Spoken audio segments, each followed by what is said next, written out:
Hello दोस्तों, welcome to toppers village. दोस्तों आज हम क्लास 12 मैथ्स के चैप्टर 12 लीनियर प्रोग्रामिंग या फिर एलपीपी लीनियर प्रोग्रामिंग प्रॉब्लम्स की मिसलेनियस एक्सरसाइज करेंगे। Miscellaneous exercise on chapter 12। तो इसका मतलब क्वेश्चन नंबर 5, 6, 7 ये 3 क्वेश्चंस करेंगे। तीनों क्वेश्चंस एकदम शानदार जानदार मज़ेदार है। तो अभी हम स्टार्ट करते हैं क्वेश्चन नंबर 5 से। देखो दोस्तों, क्वेश्चन नंबर 5 ये कह रहा है, यहाँ से पढ़ लेते हैं हम, क्योंकि यार क्वेश्चन बहुत लेंथी है, मैं लिखूंगा तो फिर वो एक फ्रेम में वो बस क्वेश्चन नहीं दिखेगा हमें। An aeroplane can carry a maximum of 200 passengers। एक एरोप्लेन है जो कि ऑब्वियसली एक बार में मैक्सिमम 200 पैसेंजर को बिठा सकता है। A profit of ₹1000 is made on each executive class ticket and a profit of ₹600 is made on each economic class ticket. दो टाइप की यहाँ पे चीज़ें हो गई। एक एरोप्लेन में ना दो टाइप के यहाँ पर तो टिकट होते हैं, सीट्स टाइप से होती है ना अलग अलग। तो वो क्या क्या होते हैं, एक तो होती है एग्जीक्यूटिव क्लास और एक होती है इकोनॉमिक क्लास। जैसे ट्रेन में समझ लो ना, क्या होती है, स्लीपर क्लास होती है, एसी, थर्ड एसी से फर्स्ट एसी, उस टाइप से है ना। तो उस टाइप से है। एग्जीक्यूटिव क्लास का जो टिकट होता है ना, उसमें हमें प्रॉफिट होता है ₹1000 का, और इकोनॉमिक क्लास में प्रॉफिट होता है हमें एक टिकट पर कितना, ₹600 का। फिर बोला the airline reserves at least 20 seats for executive class. अच्छा ठीक है, कम से कम 20 सीट तो एग्जीक्यूटिव क्लास की होगी। However at least 4 times as many passengers prefer to travel by economic class than by executive class. इसका मतलब क्या है, एटलीस्ट 4 times, कम से कम 4 गुना, as many passengers prefer to travel by economic class than by executive class. इसका मतलब क्या है, एग्जीक्यूटिव क्लास में जितने लोग जाएंगे, जितने पैसेंजर्स जाएंगे, उनसे कम से कम 4 गुना ज़्यादा अपने इकोनॉमिक क्लास वाले जाएंगे, क्योंकि ये इकोनॉमिक क्लास एक्चुअली सस्ती पड़ती है, एग्जीक्यूटिव क्लास थोड़ी महंगी पड़ती है ना। तो ऐसा समझ लो कि एग्जीक्यूटिव क्लास में अगर एक जना जा रहा ना, तो इकोनॉमिक क्लास में उसका 4 गुना, मतलब कितना, मतलब 4 times 4 हो गए ना, उससे तो ज़्यादा ही जाएंगे। अगर समझो कि एग्जीक्यूटिव क्लास में 10 लोग जा रहे हैं, तो फिर इकोनॉमिक क्लास में उससे 4 गुना, मतलब 40 से ज़्यादा लोग जा सकते हैं ऐसे। तो एग्जीक्यूटिव क्लास में अगर x लोग जा रहे हैं ना, तो इकोनॉमिक क्लास में 4x से ज़्यादा जा सकते हैं। यहाँ पे क्या बोला, एटलीस्ट भी तो लगा रखा ना। यहाँ पे ऐसा थोड़ी कि एग्जैक्टली 4 times, नहीं, एटलीस्ट है यहाँ पे, ठीक है। तो वहाँ पे इनइक्वलिटी का लग जाएगा। देखो जहाँ जहाँ पर आपको एटलीस्ट दिख रहा ना, इसका मतलब वहाँ पे इनइक्वलिटी काम में आ जाएगी, ठीक है। फिर ये हो गया, देन भाई ये हो गया। Determine how many tickets of each type must be sold, मतलब कितनी ऐसी अलग अलग प्रकार से कितनी टिकट्स बेची जाए, इकोनॉमिक क्लास की वैसे एग्जीक्यूटिव क्लास की कैसे अलग अलग बेची जाए, ताकि in order to maximise the profit for the airline, हमें मैक्सिमम प्रॉफिट हो। और ये कंडीशन ध्यान रखना, ये at least 20 seats for executive class और उसका 4 गुना कम से कम इकोनॉमिक क्लास में, वो सभी कंडीशन भी सेटिस्फाई होनी चाहिए, फुलफिल होनी चाहिए। What is the maximum profit, ये भी बताना, चलो बता देंगे। तो देखो यार, इस चीज़ को ना समझो। यहाँ पर हमें 2 केसेस, मतलब इसमें ना इस पूरे क्वेश्चन के 2 टुकड़े समझ सकते हो आप, एक तो इकोनॉमिक क्लास, एक एग्जीक्यूटिव क्लास। जैसे अभी हमने ऊपर वाले जो क्वेश्चंस किए ना, कोई टॉयज़ का था, कोई डाइटिशियन फूड अलग अलग बना रहा था, कोई फर्टिलाइजर का क्वेश्चन है, कोई कैसा क्वेश्चन है। उनमें क्या होता है कि जैसे हम फूड को एक्स और वाई मान लेते हैं, कई बार टॉयज़ की संख्या को एक्स और वाई मान लेते हैं। यहाँ पर किसको एक्स वाई मानेंगे, टिकट्स को। कैसे, इकोनॉमिक क्लास की अलग और एग्जीक्यूटिव क्लास की अलग है ना, उस हिसाब से हम यहाँ पे एक प्राइमरी टेबल बना के चलनी पड़ेगी, ठीक है। तो यहाँ पर मैं टेबल कैसे बनाऊँ, इन क्लासेस के अकॉर्डिंग। तो सबसे पहले मैं लिख लेता हूँ एग्जीक्यूटिव क्लास और दूसरी क्या है, इकोनॉमिक क्लास। अच्छा, यहाँ पर अब कैसे करें, हमें इनके टिकट्स बेचने हैं, सोल्ड करने। तो यहाँ पर मैं लिख लेता हूँ इनके नंबर ऑफ टिकट्स, ठीक है। और अब देखो, इकोनॉमी और एग्जीक्यूटिव ये जो क्लासेज है ना, इनकी बस इस टेबल में रखने लायक सीधी सीधी जो चीज़ है ना, वो बस प्रॉफिट दे रखा है यहाँ पर। प्रॉफिट वो भी क्या है, रुपीज़ पर टिकट, एक टिकट पर कितना प्रॉफिट होता है उस हिसाब से यहाँ पे प्रॉफिट दे रखा है। एग्जीक्यूटिव क्लास का दे रखा है ₹1000, एक टिकट ऊपर ₹1000 का बस फ़ायदा है, वो एक्चुअल प्राइस तो काफ़ी अलग होगी। और यहाँ पे 600 का फ़ायदा इस पर है। तो अच्छा क्या करें, नंबर ऑफ टिकट्स मान लेते हैं ना यार, मान लेते हैं कि एग्जीक्यूटिव क्लास की कितनी टिकट्स बिकी, x, और इकोनॉमिक क्लास की कितनी बिकी, y, ठीक है। इतना ही बनेगा इस बार टेबल में। हमने कई बार किया, जैसे मैं आपको पुराने क्वेश्चंस दिखाऊं, इसमें हम इतने मशीन्स है, पहली मशीन, दूसरी मशीन, तीसरी मशीन, ऐसे काफ़ी सारी लंबी सारी टेबल बन जाती है, क्योंकि क्वेश्चन लंबे चौड़े होते हैं। यहाँ पर इतनी सी बनेगी टेबल, है ना, इसमें आप टेंशन मत लेना, और कुछ ज़्यादा नहीं बनेगा। फिर अब टेबल बन चुकी, अब हमें ना अपनी प्रोसेस के अकॉर्डिंग चलना पड़ेगा। प्रोसेस क्या होती है, सबसे पहले आई फॉर क्या, आई फॉर इनइक्विलिटी, फिर बाद में ऑब्जेक्टिव फंक्शन, ऐसे ये लीनियर प्रोग्रामिंग प्रॉब्लम्स को सोल्व करने का पूरा प्रोसेस हो गया स्टेप बाय स्टेप। तो सबसे पहले हमें इनइक्विलिटी तैयार करनी पड़ेगी। क्वेश्चन को पढ़ो, इनइक्विलिटी कहाँ से बनती है, मजबूरी से। तो मजबूरी कहाँ कहाँ है यहाँ पर, देखो मजबूरी एक तो ये है, an aeroplane can carry A maximum of 200 passengers. वो जो एरोप्लेन है ना, वो ज़्यादा से ज़्यादा 200 लोगों को ही ले जा सकता है, 200 से कम ले जाएगा, लेकिन 200 से एक जना भी ज़्यादा नहीं होना चाहिए, ठीक है। तो पहली मजबूरी क्या है, number of passengers that can be carried by aeroplane, वो कितने होंगे, वो होंगे मैक्सिमम 200। मैक्सिमम कितने होंगे, 200 होंगे। तो इसको मैं इनइक्विलिटी में कैसे चेंज करूंगा, अभी इसको भी कर लेंगे, साथ साथ कुछ और भी कंडीशन दे रखी है वो भी मैं यहाँ पे लिख देता हूँ, या फिर एक काम करता हूँ, पहले इसकी इनइक्विलिटी तैयार कर लेता हूँ। नंबर ऑफ पैसेंजर कितने हो जाएंगे भाई, एग्जीक्यूटिव और इकोनॉमी मिला के बात की जा रही है ना यहाँ पर, ऐसा बोला नहीं टोटल, लेकिन बात वही है। कुल मिला के कितने पैसेंजर हो गए, एक्स और वाई, है ना, ये नंबर ऑफ टिकट्स है, तो उतने जितने बिकेंगे उतने तो पैसेंजर आएंगे। तो कितने हो जाएंगे यहाँ पे, ऐसा हो जाएगा एक्स प्लस वाई, ये मैक्सिमम 200 लोग ही हो सकते हैं। तो इनको एक्स प्लस वाई दोनों का जो समेशन है ना, वो 200 से ज़्यादा नहीं हो सकता। मैक्सिमम मतलब ज़्यादा ज़्यादा 200 है, 200 से कम भले चल जाएंगे, 200 के बराबर चल जाएंगे, लेकिन 200 से ज़्यादा नहीं होंगे। तो दो यहाँ पे ग्रेटर देन नहीं लगेगा, यहाँ पे लेस देन इक्वल टू ये बनेगी, ये पहली इनइक्विलिटी होगी। फिर दूसरी कंडीशन लिखता हूँ यहाँ पे, ऐसा दे रखा है, देखो दूसरी मजबूरी क्या है। दूसरी मजबूरी ऐसे है, the airline reserves at least 20 seats for executive class. जो एग्जीक्यूटिव क्लासेस की टिकट्स है ना, वो कम से कम 20 तो होनी चाहिए, ऐसे नहीं वो 0 हो सकती है। यहाँ पे एग्जीक्यूटिव क्लास कौन सी है, ये वाली, ये इसकी नंबर ऑफ टिकट्स कितनी है, ये एक्स है। तो एक्स जो है ना वो कम से कम 20 तो होना ही चाहिए, तो वो चीज़ लिख देता हूँ, at least 20 seats for executive class, वो कितनी है, अच्छा इसको इनइक्विलिटी में तब्दील कर देता हूँ। एग्जीक्यूटिव क्लास की टिकट्स कितनी है, एक्स, तो वो क्या हो जाएगी, एटलीस्ट मतलब मिनिमम 20 है, तो x greater than equal to 20 हो जाएगा, समझ गए ना। तो एटलीस्ट मतलब कम से कम 20, इससे और ज़्यादा कम नहीं होगा। तो यहाँ पे एक्स क्या होगा, 20 या 20 से ज़्यादा हो सकता है, कम नहीं होगा, ठीक है। एटलीस्ट का मतलब ये हो गया। अब एक और कंडीशन दे रखी है यहाँ पर, वो ये है कि at least 4 times as many passenger prefer to travel by economy class than by executive class. देखिए इसको ना मैं अपनी आसान भाषा में लिख के बताता हूँ ये क्या कहना चाह रहे हैं।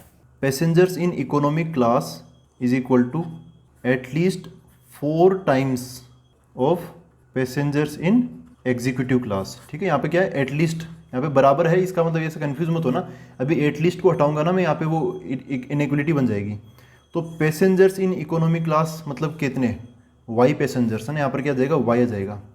At least 4 times of passengers in executive class, तो एग्जीक्यूटिव क्लास में कितने हैं, एक्स है, तो इसके 4 गुना क्या हो जाएंगे, 4x हो जाएंगे। तो जो इकोनॉमी क्लास वाले लोग हैं ना, वो एग्जीक्यूटिव क्लास में जो जाते हैं ना, उनके 4 गुना इतने कम से कम तो होने ही चाहिए, समझ रहे हो। मतलब एटलीस्ट 4 टाइम्स, एटलीस्ट वाई की जो वैल्यू है ना, वो एटलीस्ट 4x तो होनी ही चाहिए।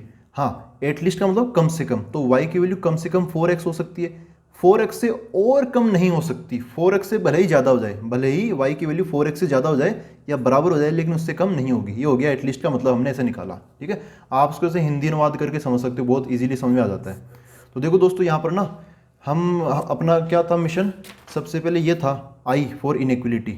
तो इनइक्विलिटी तैयार होगी, नंबर ऑफ पैसेंजर्स 200 से कम होने चाहिए, फिर ये at least 20 seats for executive class, तो x greater than equal to 20 आ गया। पैसेंजर ये इकोनॉमी वाला और ये सब, ये Y greater than equal to 4x आ गया, ये हो गया। और बाकी छोटी मोटी और इनइक्विलिटी होती है, जैसे x greater than equal to 0, y greater than equal to 0। भाई एक्स और वाई जो भी होंगे, जितने भी पैसेंजर होंगे, उनमें उनकी जो नंबर ऑफ टिकट्स है वो तो पॉजिटिव ही होगी ना। तो ये इनइक्विलिटी तो मतलब आती है साथ में, ठीक है।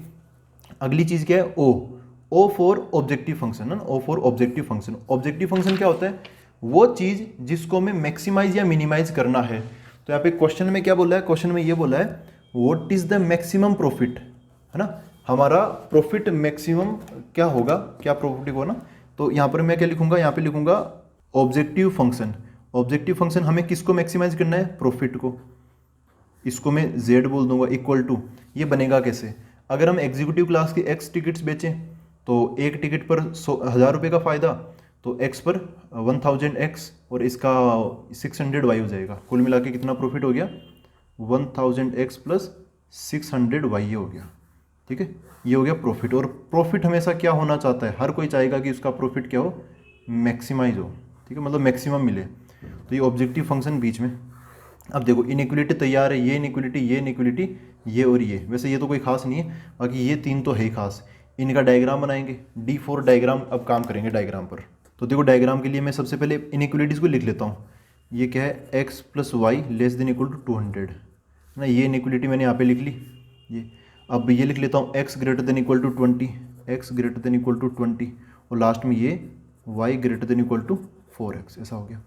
अच्छा अब है ना, इनइक्वलिटी का डायग्राम डायरेक्ट नहीं बनता, सबसे पहले हमें इनका इनइक्वलिटी वाला साइन हटा के बराबर लगाना पड़ेगा। तो ये क्या बन जाएगा, x plus y equal to 200, यहाँ पर क्या लग जाएगा, x इक्वल टू 20, ये क्या बन जाएगा, y equal to 4x। Points बताओ ये पॉइंट्स क्या क्या होंगे। तो यहाँ पर पॉइंट क्या हो जाएगा, जैसे मैं x की वैल्यू 0 डालूंगा तो y की वैल्यू 200 हो जाएगी, फिर कॉमा लगा के अब मैं y की वैल्यू 0 डाल दूंगा तो x की वैल्यू 200 हो जाएगी, ठीक है, ये हो गया। अच्छा अब यहाँ पर आए x इक्वल टू 20, यार ये तो डायरेक्ट लाइन बन जाएगी, इसकी टेंशन नहीं है। y इक्वल टू 4x, इसकी भी डायरेक्ट ही बना लो, क्योंकि इसके अंदर 0 डालोगे तो 0 मिल जाएगा, और इसको आप उससे कंपेयर कर लो ना, y बराबर mx प्लस c से, तो इसकी जो स्लोप है ना, स्लोप m कितना है यहाँ पे, स्लोप वो क्या है, पॉजिटिव है। तो पॉजिटिव है तो आप समझ सकते हो इसका डायग्राम कैसा बनेगा ना, ऐसा बन जाएगा। तो ऐसे नहीं, जरूरी नहीं कि आप इसका कोई पॉइंट निकालो ही, है ना, आप चाहो तो निकाल सकते हो।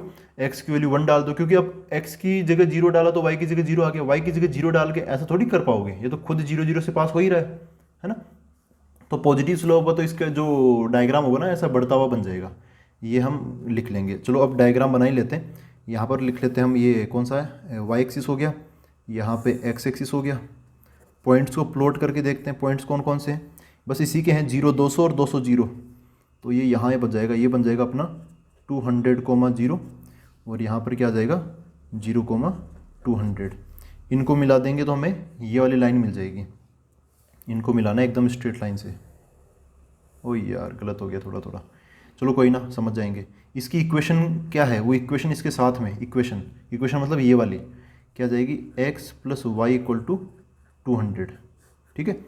अच्छा अब x इक्वल टू 20, इसकी लाइन कैसे बनेगी, देखो x इक्वल टू 20 ना, x बराबर कॉन्स्टेंट है, ये लाइन खड़ी लाइन बनती है ना, ऐसे वर्टिकल लाइन। तो यहाँ पे x बराबर किस कोऑर्डिनेट से, 20 से, ये 20 कौन सा है, यहाँ कहीं पर होगा 20, है ना, ये वाला पॉइंट क्या बना, 20, 0, इस पर बन जाएगी। x बराबर कॉन्स्टेंट वर्टिकल लाइन होती है, अगर यहाँ पे y बराबर कॉन्स्टेंट आता तो ऐसे हॉरिजॉन्टल लाइन बन जाती है, ठीक है। तो इसकी बन जाएगी ऐसे वर्टिकल लाइन, ऐसे गुजरने वाली, यहाँ से ये बन गई। इसकी इक्वेशन यहीं पे इसके साथ में लिख दो, x इक्वल टू 20, ठीक है। अब देखो y इक्वल टू 4x, ये जो लाइन है ये 0 0 से गुजर रही है ना, इसकी स्लोप क्या है, m, ये m क्या है इसकी स्लोप। वैसे आप चाहो तो एक और कोई पॉइंट वगैरह डाल के देख सकते हो, 20 डाल लो, तो 20 डालने पर कितना मिलेगा आपको, ये 80 हो जाएगा ना, तो 20, 80 हो जाएगा पॉइंट, 20, 80 यहाँ कहीं पर होगा, और ज़्यादा ऊपर नहीं होगा ना, टेंशन मत लो। या फिर आप डायरेक्ट ही बना लो, y बराबर 4x है, तो ऐसे लाइन बन जाएगी 0 0 से गुजरने वाली और ऐसे जाने वाली लाइन, इसको कुछ ऐसा बना लेता हूँ, चलो ऐसा हो जाएगा, ठीक है। इसकी इक्वेशन क्या है, y इक्वल टू 4x, ये होगी। चूँकि हमने पहले पॉइंट्स को प्लॉट कर लिया, फिर लाइंस का बना लिया, अब जाके इनइक्वलिटी का डायग्राम बनेगा। अभी इनइक्वलिटी का बना नहीं है, अब बनेगा। तो क्या करेंगे, इनइक्वलिटी के लिए हम ऐसा कोई पॉइंट लेते हैं जो इन लाइंस पर ना हो।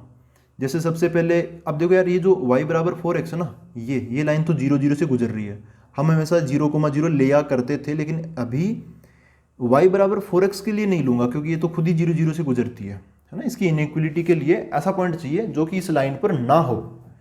बाकी उसके लिए तो ले सकता हूँ मैं 0 0, उसके लिए ले सकता हूँ, इसके लिए भी ले सकता हूँ, क्योंकि ये लाइन 0 0 से नहीं गुजरती और ये लाइन भी 0 0 से नहीं गुजरती। हाँ ये गुजरती है तो इसके लिए 0 0 नहीं लूँगा, तो इनके लिए तो लो 0, 0, यहाँ वाला जो पॉइंट है वो डाल के इसमें देखूंगा, तो 0 प्लस 0 क्या हो जाएगा, 0, लेस देन इक्वल टू 200। सही बात है या गलत बात है, सही बात है, 0 तो ये 200 से छोटा होता ही है, तो 200 वाली लाइन ये है, ये इसके इधर की तरफ है 0 0, तो इधर वाला पार्ट हम शेड कर देंगे, ऐसा नहीं अभी लग जाओ, नहीं, इसका मतलब आप ना थोड़ा सा ऐसा इशारा छोड़ दो कि हाँ भाई इसके इधर का पार्ट आएगा, ठीक है, इसके इधर का पार्ट बनेगा। समझ गए ना, इसे समझ जाएंगे, इन दोनों एरो से जो मैंने रेड कलर में लगाए समझ जाएंगे। उसके बाद में क्या है, x बराबर 20, तो ये लाइन यहाँ से गुजर रही है, तो इसमें भी मैं 0 0 चेक कर लूँगा, क्योंकि ये लाइन 0 0 से पास नहीं होती। यहाँ पे 0 0 डालूंगा तो x ही है, यहाँ पर ओनली x ही है, तो x की जगह 0 आ जाएगा, 0 ग्रेटर देन इक्वल टू 20। सही बात है, गलत बात है, गलत बात है, जीरो जो है वो 20 से बड़ा नहीं होता, जीरो तो छोटा होता है। तो जीरो जीरो ने इसको सेटिस्फाई नहीं किया, तो ये जो x बराबर 20 लाइन है ये वाली, इसके इस तरफ है जीरो, तो इधर वाला पार्ट नहीं आएगा क्योंकि इसने सेटिस्फाई नहीं किया। तो इससे दूर वाला उस तरफ, इस बाउंड्री के उस तरफ वाला पार्ट आ जाएगा, इस पेन के उस तरफ।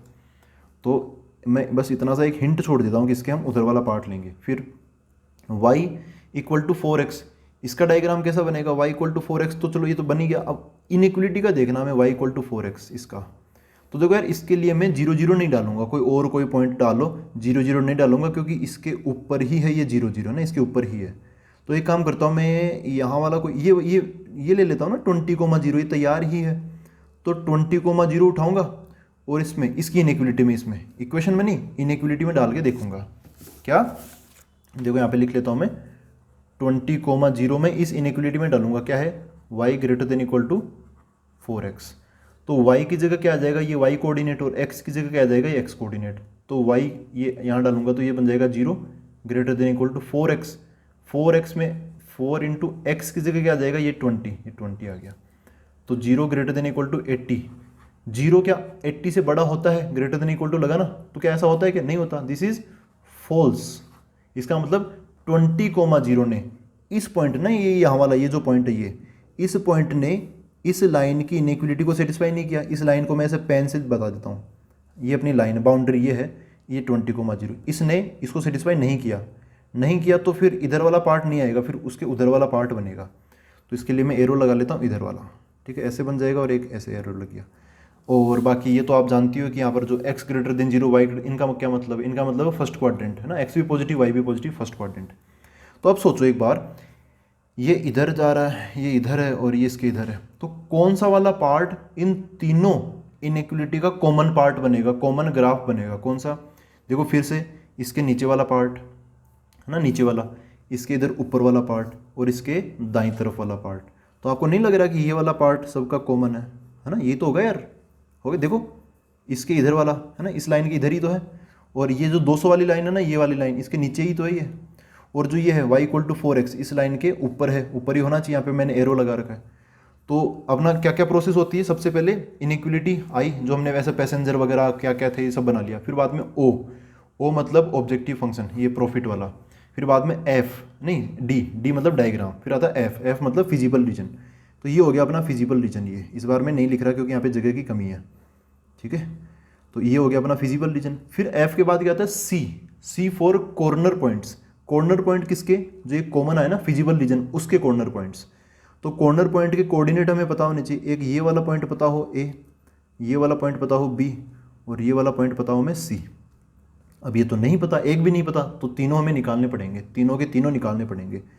तो देखो ए और सी तो मैं झटपट निकाल लूँगा, कैसे, क्योंकि ए और सी दोनों के दोनों पॉइंट है ना, ये इस लाइन पर स्थित है। किस लाइन पर, वो x इक्वल टू 20 पर, इस लाइन पर है।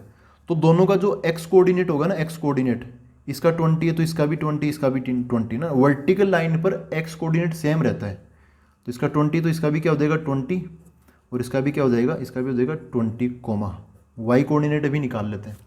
y कोऑर्डिनेट कैसे निकाले भाई, ये जो a का x कोऑर्डिनेट हमें पता चल चुका 20, और ए से दो लाइन गुजरती है, एक तो ये वर्टिकल लाइन जिससे हमें 20 पता चल गया, और एक ये वाली तिरछी जो लाइन है, या तिरछी वाली जो लाइन है y इक्वल टू 4x। ये तो मैं ये जो x कोऑर्डिनेट है, ये ए का कितना 20, ये उठाकर इस दूसरी वाली लाइन में रख दूंगा, है ना, ये a दूसरी वाली लाइन पर भी तो है, तो ये 20 उठाकर मैं इसमें डाल दूंगा। तो y बराबर कितना हो जाएगा 4 इंटू 20, कितना हो गया, ये 80 हो गया, 80, ठीक है।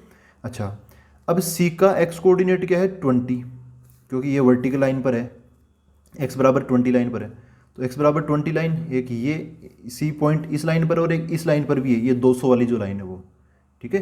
तो x कोऑर्डिनेट उठाकर मैं इसमें डालूंगा, इन दोनों का पॉइंट ऑफ इंटरसेक्शन है C, x बराबर तो 20 है ही, y निकालने के लिए 20 उठाकर इसमें डाल दूंगा। तो y बराबर ये 20 प्लस y इक्वल टू 200, तो 20 उधर चला जाएगा, 200 माइनस 20 180, इसका y कोऑर्डिनेट क्या आ जाएगा 180, ऐसा हो गया।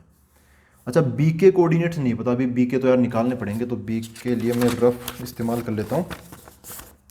तो बी पर ना दो लाइंस मिल रही है, कौन कौन सी, एक तो ये वाली line y equal to 4x, क्या है y इक्वल टू 4x, और एक ये वाली लाइन ये कौन सी है, ये वाली x plus y equal to 20। मैं यहाँ पे b के कोऑर्डिनेट्स निकाल रहा हूँ इसके। तो ये दूसरी लाइन क्या है, x plus y equal to कितना है 200 है ना, तो यहाँ पे 200। ये y की वैल्यू उठाकर मैं यहाँ पे डाल दूंगा तो क्या हो जाएगा, x प्लस वाई की जगह 4x इक्वल टू 200, तो कितना हो गया 5x इक्वल टू 200। 5 उसको काटेगा तो कितना 4 और 0, x बराबर कितना आ गया 40। x बराबर 40 आ गया। ये लाइन क्या है, y इक्वल टू 4x, ये x की वैल्यू यहाँ डाल दूंगा मैं, तो y इक्वल टू 4 इंटू 40, 416, 160 आ जाएगा। तो x की वैल्यू 40 और y की वैल्यू 160, तो इसके कोऑर्डिनेट क्या हो जाएंगे 40, 160 ऐसा हो गया। ठीक है, अब देखो हमें कॉर्नर पॉइंट्स मिल चुके हैं, है ना। क्या क्या प्रोसेस क्या होता है अपना, ये होता है सबसे पहले I इनइक्वलिटी तैयार थी, फिर O ऑब्जेक्टिव फंक्शन अपना प्रॉफिट हो गया, D4 डायग्राम बन चुका है, F फिजिबल रीजन, वो ये फिजिबल रीजन ये कॉमन वाला, C कॉर्नर पॉइंट्स, तो फिजिबल रीजन के corner points A B C ये पता है हमें, फिर T4 टेबल, इसके साथ अपना क्वेश्चन हो जाएगा खत्म। तो T4 टेबल बना लेते हैं, यहाँ पर बना लेता हूँ मैं टेबल में क्या आते हैं, इधर आता है कॉर्नर पॉइंट्स, और उसके बाद में दूसरे कॉलम में क्या आता है अपना वो ऑब्जेक्टिव फंक्शन क्या z क्या आएगा यहाँ पर, देखो ये है प्रॉफिट है, एक सीट पर हो रहा था ना वो 1000 रुपये का फ़ायदा, एग्जीक्यूटिव क्लास और ये इकोनॉमी क्लास, तो कितना हो जाएगा यहाँ पर 1000x 1000 है ना, इसको यार दोबारा लिख लेता हूँ, इधर लिख लेता हूँ मैं, ठीक है टेबल बन रही है, z equal to 1000x plus 600y, ये हो गया, ठीक है ना दोस्तों, z ये हो गया। कॉर्नर पॉइंट्स कौन कौन से हैं, तो कॉर्नर पॉइंट देखो A B C है, A B और C, इनके कोऑर्डिनेट्स क्या क्या हैं, ए के हैं 20,80 20,80, बी के क्या हैं 40,160 40,160 एंड सी के क्या हैं ये 20,180 20,180 ऐसा हो गया। ये उठा कर मैं यहाँ पे डालूंगा, यहाँ पे सबसे पहले है 1000x, तो x कोऑर्डिनेट वहाँ आ जाएगा 1000 से मल्टीप्लाई होगा, और y कोऑर्डिनेट यहाँ पे 600 से मल्टीप्लाई होगा, नीचे थोड़ी यार काटा पीटी होगी सॉरी इसके लिए।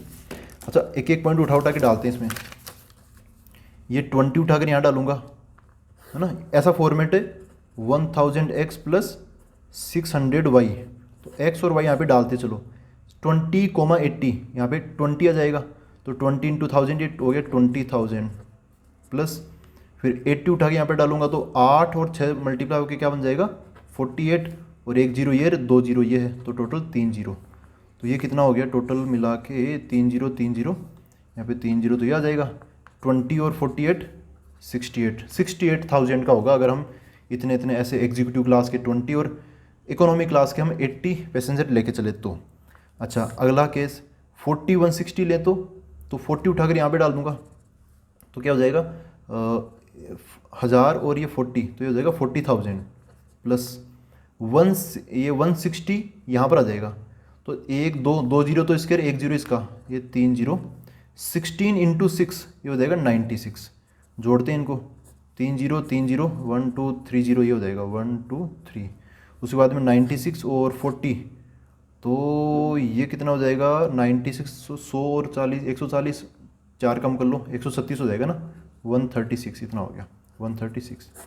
अब ये तीसरा वाला पॉइंट ये डालूंगा 20 और 180 ये वाला, तो यहाँ पर कितना बन जाएगा 20 यहाँ पे रखूँगा, तो ये 20,000 तो ये हो गया, प्लस 180 उठाकर इसमें डालूंगा यहाँ पर, तो यार 2 0 तो इसके है, 1 0 180 वाला, तो 3 0 हो जाएंगे, फिर यहाँ पर 18 है और यहाँ पर 6 है, यार 18 6 जा कितना होता है ये तो नहीं पता यार मेरे को, तो एक काम करता हूँ ना थोड़ा दिमाग लगाते हैं, 18 को 6 से मल्टीप्लाई करना, 18 5 जा होता है 90, उसमें 18 और जोड़ दो 108 हो जाएगा ना, 108 108, इनको जोड़ो, इनको देखो जोड़ने पर कितना मिलेगा हमें 3 0 3 0, यहाँ पे 1 2 3 0 लगा दिया, ये 108 है और ये 20 है, हाँ तो ये तो ठीक है 108 और 20 128 हो जाएगा 128 ऐसा हो गया।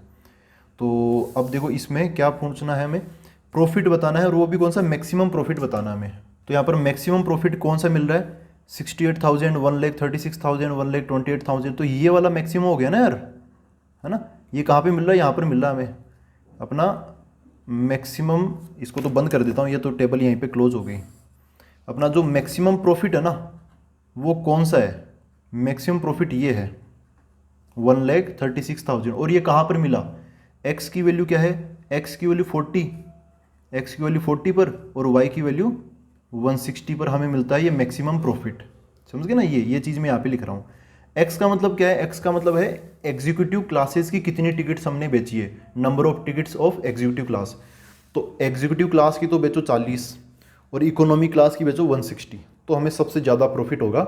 जो भी यहाँ पे जो भी रेस्ट्रिक्शन है ना उन सबको फुलफिल करते हुए सबसे ज़्यादा प्रॉफिट, मैक्सिमम प्रॉफिट हमें ये मिलेगा 1,36,000। ठीक है दोस्तों, तो आई होप ये सारी चीज़ें आपको समझ में आई है। अभी हम देखते हैं नेक्स्ट क्वेश्चन।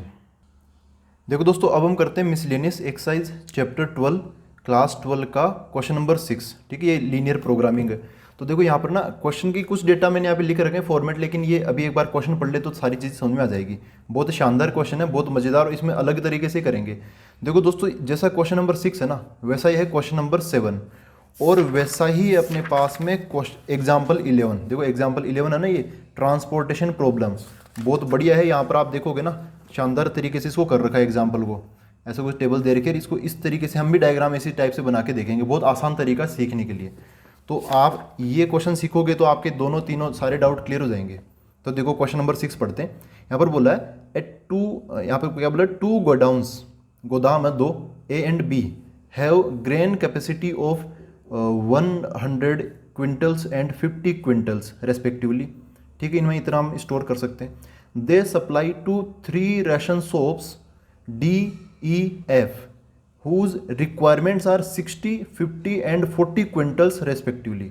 वहाँ से 3 राशन की दुकानों पर इनका अनाज का सप्लाई होती है। ठीक है, और उनको कितनी कितनी यहाँ पे अनाज चाहिए, मतलब कितना कितना हमें, मतलब यहाँ पे ग्रेन्स की रिक्वायरमेंट कितनी है, 60, 50 एंड 40 क्विंटल्स रेस्पेक्टिवली।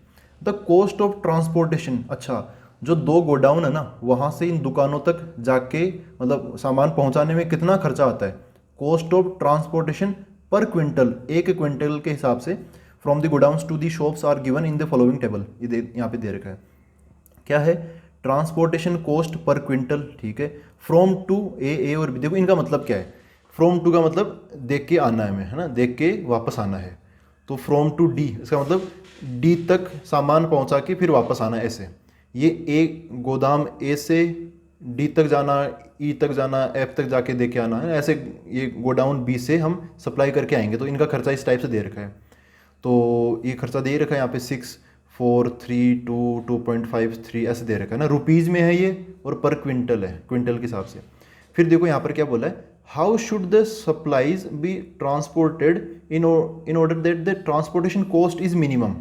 ये जो आने जाने का जो खर्चा हो रहा है ना, ये मिनिमम हो, तो इसके लिए हमें कैसे सप्लाई करनी पड़ेगी, मतलब ए से हम कैसे डी ई एफ, ये जो शॉप है ना, शॉप ये है, ए और बी गोदाम है, यहाँ से हम इनकी तरफ कैसे कैसे सप्लाई करें कि भाई कितना कितना माल पहुँचा के आए कि इनका ना ओवरऑल खर्चा मिनिमम हो जाए। गोदाम ए से भी और बी से भी कुल मिला के समझो कि ये अपने ही है दोनों गोदाम ए और बी, लेकिन दोनों अलग अलग जगह है ना, तो अलग अलग डिस्टेंस के हिसाब से यहाँ पे अलग अलग खर्चा दिख रहा है हमें।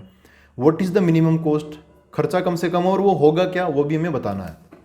तो देखो दोस्तों, यहाँ पर देखोगे ना आप, यहाँ पर जो एग्जाम्पल है ना उसमें डायग्राम ऐसा कुछ बना रखा है। यहाँ पे गोदाम फैक्ट्री है, ये भी फैक्ट्री है, यहाँ पे बीच में ये 3 दुकानें हैं ना, शॉप है ऐसे। यहाँ पे तो डिपो है, लेकिन अपने वाले में तो दुकानें हैं।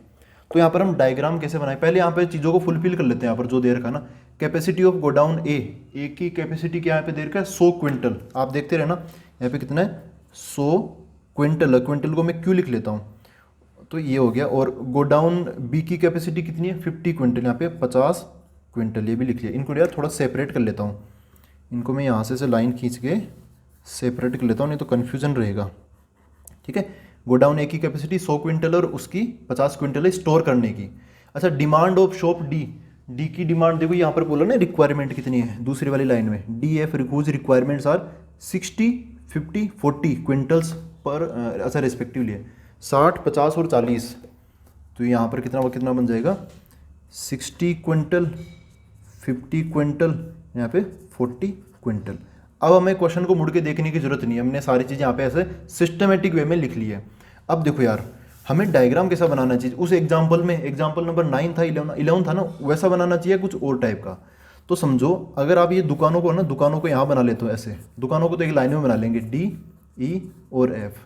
तो अगर आप ऐसा कर लेते हो कि गोदाम को एक ही तरफ, मतलब डायग्राम बनाने के बता रहा हूँ, गोदाम कहीं पर भी हो सकते हैं, तो मतलब हमें तो यहाँ पे सारी चीज़ें लिख के बतानी पड़ेगी ना। समझो कि बी गोदाम यहाँ पर, ए आपने ऐसे बना लिया डायग्राम, तो होगा क्या कि हम डी दुकान डी पर सप्लाई करके आएंगे ना, जाके आएंगे, फिर यहाँ पर जाके आएंगे, फिर इधर जाके आएंगे, फिर बी से भी इधर जाके आएंगे, इधर जाके आएंगे, इधर जाके, ऐसा ना डायग्राम कॉम्प्लिकेटेड हो जाएगा। तो मैं क्या करूँगा, एक गोदाम को ऊपर रख लूँगा और एक को नीचे, ऐसे रख लूँगा, एक को यहाँ पे, बी को यहाँ पे रख लूँगा। अब यहाँ पर अपनी शॉप डी हो जाएगी, यहाँ पर ई शॉप हो जाएगी और यहाँ पर एफ शॉप हो जाएगी ना, दुकानों के बीच में एक गोदाम उधर एक गोदाम इधर। इससे क्या है कि अब जब लिखेंगे ना तो ऐसे थोड़ा आसानी से समझ लेंगे, और कुछ भी नहीं है ना। आसानी से समझने के लिए हम दुकानों को बीच में रख लेंगे, क्योंकि दुकानों पर तो जाना ही है, और एक गोदाम को उधर रख लेंगे, एक गोदाम को इधर, क्योंकि इन दोनों गोडाउन्स का आपस में कोई खास रिलेशन, आपस में कोई रिलेशन है ही नहीं, है ना। दुकानों का भी आपस में कोई रिलेशन नहीं है, तो गोडाउन्स का आपस में कोई रिलेशन नहीं, तो इनको दूर दूर रख लो भाई। एक गोदाम से दूसरे गोदाम थोड़ी जाना हमें, गोदाम से तो दुकानों पर जाना है।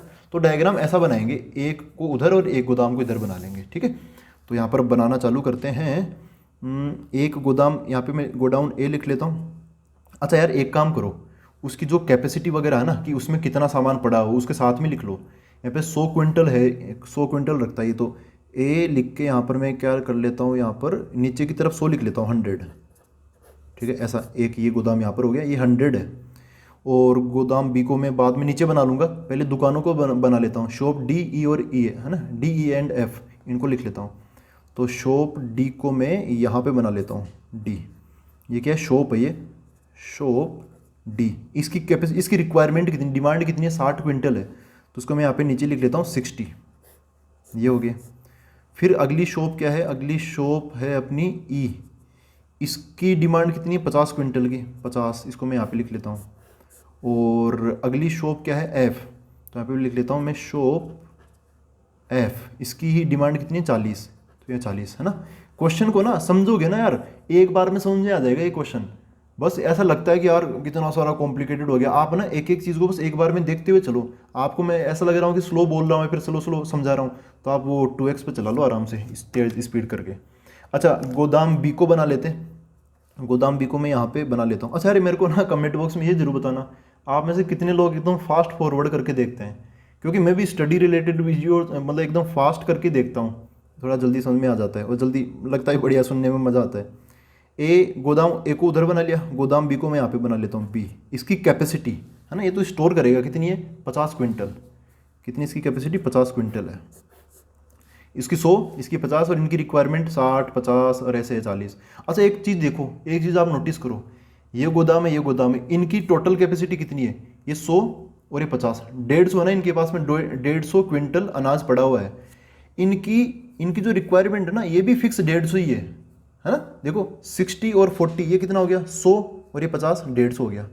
तो ये दुकानें हैं और ये दोनों गोदाम है, तो जितनी सप्लाई है ना उतनी डिमांड है, तो सारा ये ग्रेन्स है ना वो यूटिलाइज हो जाएगा कम्प्लीटली, ठीक है। तो यहाँ पर देखो, अब सप्लाई करना चालू करते हैं हम। यहाँ पर सबसे पहले गोदाम ए से हम इसको सप्लाई करके आ जाएंगे डी शॉप को, है ना, फिर वापस चली जाएगी गाड़ी। ऐसे ही ई शॉप को भी सप्लाई होगी और यहाँ से इसको भी सप्लाई होगी, ठीक है। ऐसे ही यहाँ से भी डी शॉप को सप्लाई होगी, इसको भी सप्लाई कर देंगे और इसको भी हम सप्लाई कर देंगे, ठीक है। ये दुकानें हैं बीच के अंदर। अब देखो कैसे कैसे करेंगे सप्लाई। अब यहाँ पे मेन चीज़ यहाँ पर आती है, ये 100 और 50 इनका तो क्या ही करेंगे, इनको तो अभी रहने दो। देखो सप्लाई कुछ ऐसे करेंगे कि यार यहाँ पे जो खर्चा आता है ना, खर्चा ये है पर क्विंटल, 1 क्विंटल के हिसाब से खर्चा दे रखा है। तो अब वो अपने पर डिपेंड करेगा कि जब हम यहाँ से ए से गाड़ी स्टार्ट करें, है ना, गाड़ी ट्रक भर के, वो कितना भर के लेके जाएं, क्या एक साथ 60 लेके जाएं, तो हो सकता है कि हम एक साथ इस पर 60 की सप्लाई कर दें, इधर से सप्लाई ना हो तो फिर इधर की तरफ कुछ मतलब होता क्या है कि यहाँ पर ना क्विंटल के हिसाब से आप ऐसा नहीं कर सकते भाई, यहाँ से डायरेक्ट गाड़ी भरो, 60 इसको दे दिया, 40 इसको दे दिया और 50 इसको चाहिए तो 50 ये सप्लाई कर देगा, है ना। हो सकता है कि इस प्रोसेस में खर्चा ज़्यादा हो। कुल मिला के ये गोदाम ए और बी दोनों अपने ही हैं, एक ही मालिक के हैं, ऐसा समझ लो, तो उसको ना खर्चा मिनिमम करना है, तो थोड़ा दिमाग लगा। ऐसा भी कर सकते हैं कि ये 100 में से 50 इसको दे दे, 10 इसको दे दे, 40 इसको दे दे, हो सकता है कि उस प्रकार से खर्चा कम हो। हमें नहीं पता कि अभी फ़िलहाल हमें नहीं पता कि यहाँ से इसको कितना मिलना चाहिए, पहली बार में गाड़ी इसके पास जाएगी तो इसको कितना दे के आए, ठीक है ना। हो सकता है कि इससे हम डी शॉप की तरफ जाएं, जैसे ये ना ए गोदाम से डी शॉप को जब हम ये दे के आएंगे ना अनाज, तो उसका खर्चा होता है 6, देखो 6 इन सब में ज़्यादा है ना। यहाँ पे यार सॉरी आपको दिखानी, गोदाम ए से जब मैं डी शॉप में सप्लाई करूँगा ना तो उसका खर्चा है 6, तो 6 इन सब में ज़्यादा है। तो अगर मैं इसमें पूरा का पूरा अनाज इधर से सप्लाई कर दूंगा तो हो सकता है कि इधर से खर्चा खूब ज़्यादा हो जाए, है ना, क्योंकि ऑलरेडी इसकी जो रेट है ना खर्चे की वो ज़्यादा है। तो हमें नहीं पता कि गोदाम ए से इधर की तरफ मैं कितनी सप्लाई करूँ। जब हमें नहीं पता तो समझ लेता हूँ कि मैं यहाँ पे कितनी सप्लाई करूँगा। यहाँ पर मैं एक्स क्विंटल की सप्लाई कर दूंगा, कितने की, एक्स क्विंटल की, ठीक है। ए से इधर मैं कितने की सप्लाई कर दूंगा, एक्स क्विंटल की, ये क्यू है। और इधर कितनी सप्लाई कर दूंगा, इधर नहीं पता, तो इसकी मैं वाई क्विंटल समझ लेता हूँ कि इधर मैं वाई क्विंटल की सप्लाई कर दूंगा, ठीक है, वाई क्यू। अच्छा अच्छा, इधर फिर कितनी सप्लाई करूंगा, देखो अब यहाँ पर ऐसा नहीं जेड मान लो, अब यहाँ पे ना आप समझ जाओगे कि चीज़ों को कैसे हम टेकल कर रहे हैं। यहाँ पे इस गोदाम में 100 क्विंटल अनाज पड़ा हुआ है, एक्स इसमें दे दिया, वाई इसमें दे दिया, तो इधर क्या देंगे, जेड। जेड क्यों लिख रहे हो भाई, यहाँ पे कितना बचेगा, जब हम 100 में से एक्स इधर सप्लाई कर देंगे, वाई इधर सप्लाई कर देंगे, तो इधर क्या बचेगा, इधर क्या बचेगा, 100 माइनस कितना बचेगा, एक्स प्लस वाई। समझ गए ना ये कैसे हुआ, समझो इधर से आपने इसको दे दिया 20 क्विंटल, इधर दे दिया 30 क्विंटल, तो 20 और 30 कितना हो गया, 50 क्विंटल इधर दे चुके हम, तो फिर इधर कितना मिलेगा, वो 50 क्विंटल। वैसे इसकी कैपेसिटी कम ही है, ज़्यादा समझ लो, कैसे भी एग्जाम्पल लेके समझ लो। 100 में से एक्स क्विंटल इसके, वाई क्विंटल इसके, तो इसके कितने देखो मैंने अभी इसलिए मैंने आपको शुरुआत में बताया था कि ए गोदाम में और बी गोदाम में जितना कुल मिला के जितना ग्रेन्स है ना, जितना अनाज है, वो जो सप्लाई है ना, वो इन तीनों शॉप की डिमांड के बराबर है। यहाँ पर ऐसे नहीं कि उसके पास अब मतलब पूरी सप्लाई होने के बाद भी उसके पास कुछ बच जाएगा, कुछ नहीं बचेगा, ठीक है। तो यहाँ पर एग्जैक्टली आप ऐसे माइनस करके निकाल सकते हो, 100 में से एक्स इधर गया, वाई इधर गया, तो बच गया कितना, 100 माइनस एक्स प्लस वाई, वो इसके पास चला जाएगा, है ना। आप एक्स और वाई कहीं से भी मान सकते हो, इधर भी मान सकते हो, लेकिन हाँ गोदाम ऐसे ही एक्स और वाई मान लेना। ऐसा मत करना कि भाई यहाँ से एक्स इधर है और इधर से वाई आ रहा है ना, ऐसा मत करना।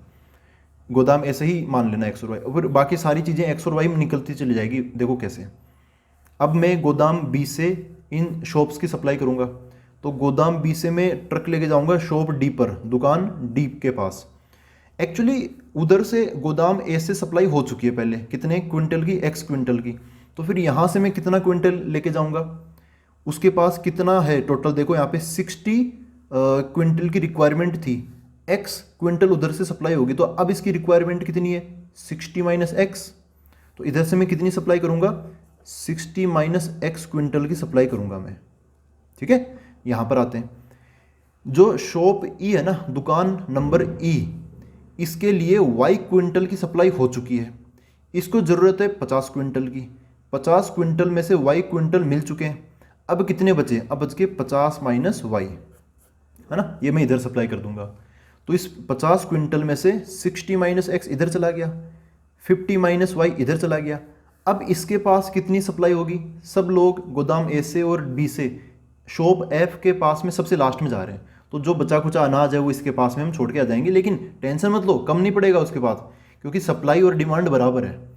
तो यहाँ पर शॉप एफ के पास कितना बचेगा, इसके पास कितना है टोटल, 50 क्विंटल, उसमें से 60 माइनस एक्स इसको दे दिया, 50 माइनस वाई इसको दे दिया, तो इसके पास कितना बचेगा, 50 में से इसकी सप्लाई हटा दो तो इसके पास बचा कुचा मिल जाएगा, कितना, 50 माइनस इन दोनों को जोड़ दो, ये 60 माइनस एक्स, एक ये माइनस हो जाएगा माइनस, इसको भी माइनस कर देंगे, 50 माइनस वाई। आई होप ये सारी चीज़ें आप समझ गए हो, है ना। जब आपको 3 दुकानों पे सप्लाई करनी होती है, तब आप 2 दुकानों पे तो उनकी रिक्वायरमेंट के हिसाब से सप्लाई कर दोगे, तीसरी दुकान जो लास्ट वाली है वहाँ पर बचा कुचा ही तो लेके जाएंगे हम, है ना।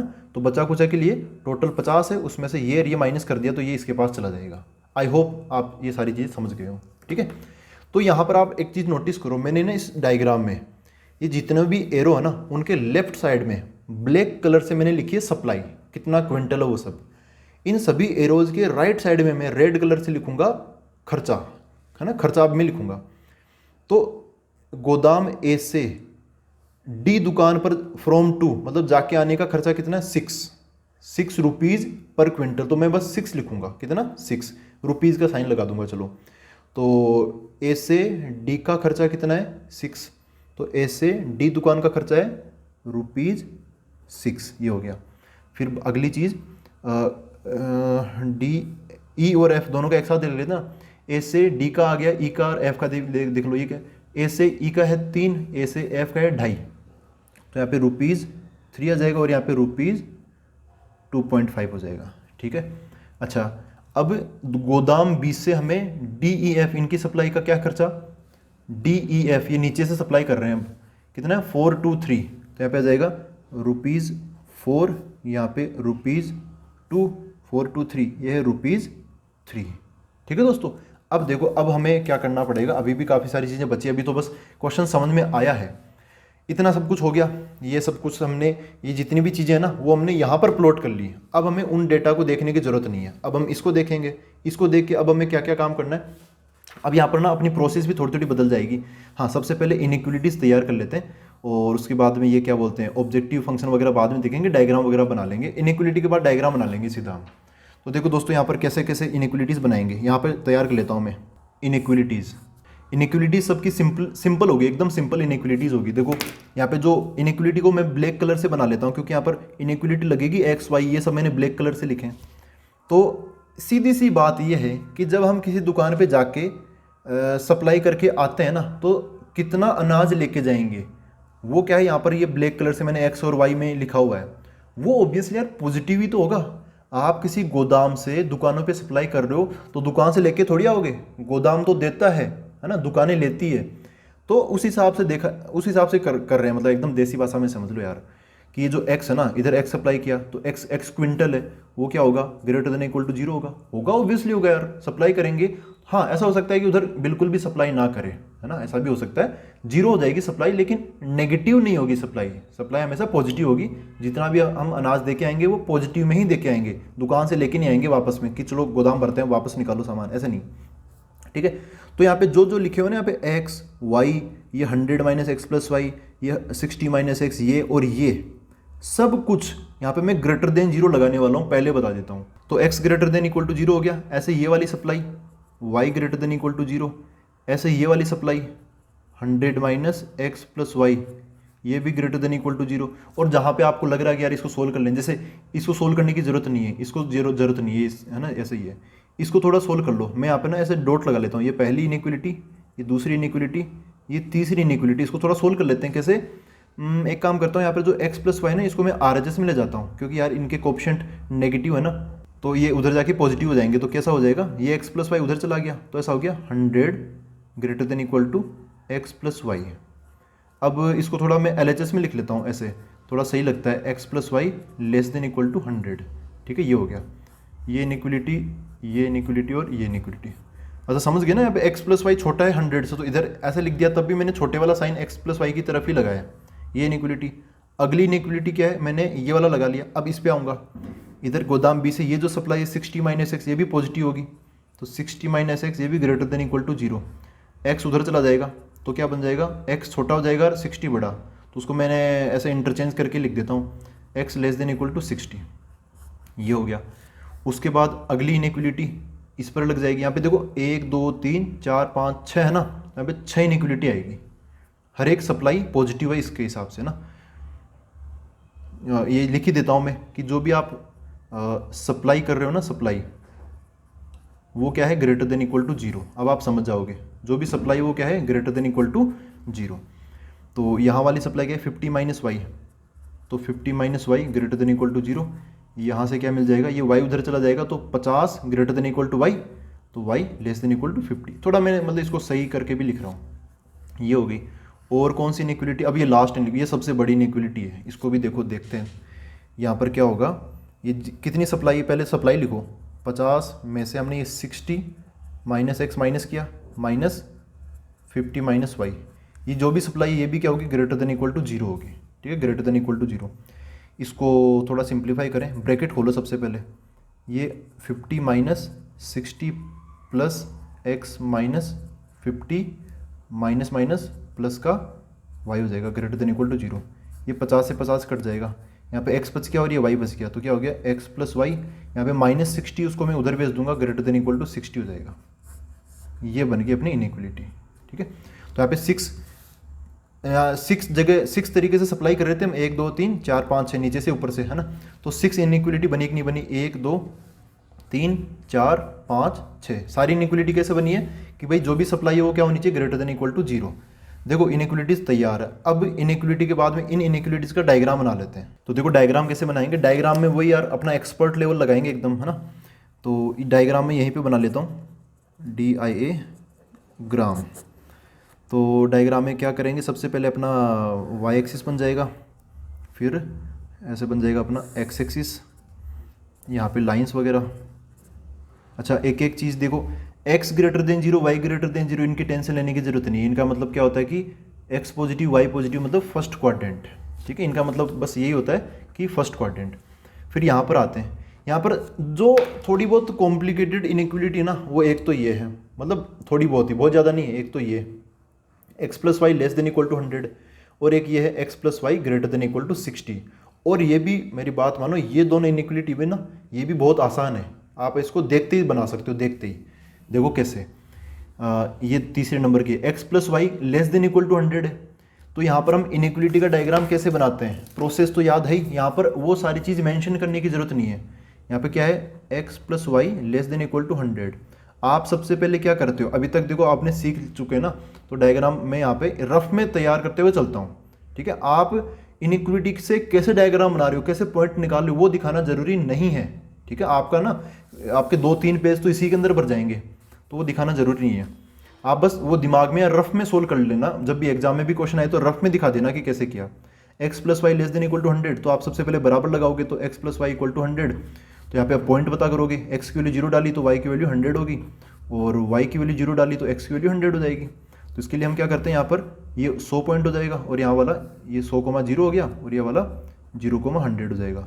आप इन दोनों पॉइंट्स को मिला दोगे ऐसे, कहाँ पर है, हाँ ये। फिर यहाँ पे x plus y less than equal to 100 है, तो हम 0 0 ये वाला 0 0 उठाकर इसमें डालेंगे, क्या हो जाएगा, 0 plus 0 less than equal to 100।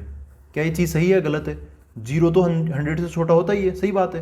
तो ये जो लाइन है ना, इसके 0 0 इधर की तरफ था, तो इधर वाला पोर्शन हम इसका ऐसे शेड कर देंगे, ऐसे, समझ गए मेरी बात। तो ये काम करेंगे। अच्छा ये मैंने आपको दिखाई दिया, सोल्व कर ही दिया, तो इसको मैं इधर मार्क कर देता हूँ। ये जो 100 है ना, ये सबसे बड़ा है, तो 100 ये यहाँ पे लगा लेता हूँ, उस पेन से कर देते हैं। ये आ जाएगा अपना कितना, 100,0, और इधर में लिख लेता हूँ कितना, 100,0।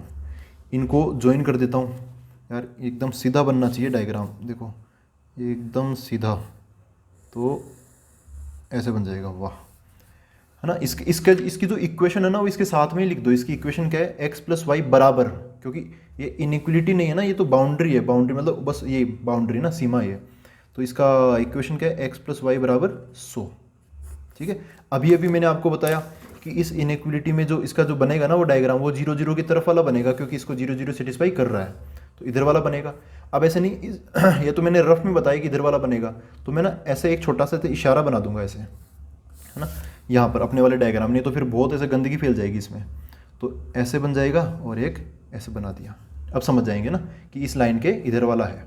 उसके बाद और दिक्कत वाली कौन सी है, ये वाली है दिक्कत वाली ना, ये तो छोटे मोटे इनको तो मैं बता दूंगा। देखो x plus y greater than equal to 60 है, यहाँ पे x plus y less than equal to 100 था। चलो एक बार इनइक्वलिटी छोड़ो, यहाँ पे बराबर है तो x प्लस वाई बराबर 100, यहाँ पे x प्लस वाई बराबर 60। फॉर्मेट तो वही है ना, यहाँ पे 100 था तो यहाँ पे 100 100 से गुजर गई, यहाँ पे 60 है यहाँ पे, तो 60 60 से गुजर जाएगी, पैरेलल बन जाएगी। तो 60 को मैं यहाँ पर ले लेता हूँ इधर, और यहाँ पर मैं यहाँ कहीं पे ले लेता हूँ।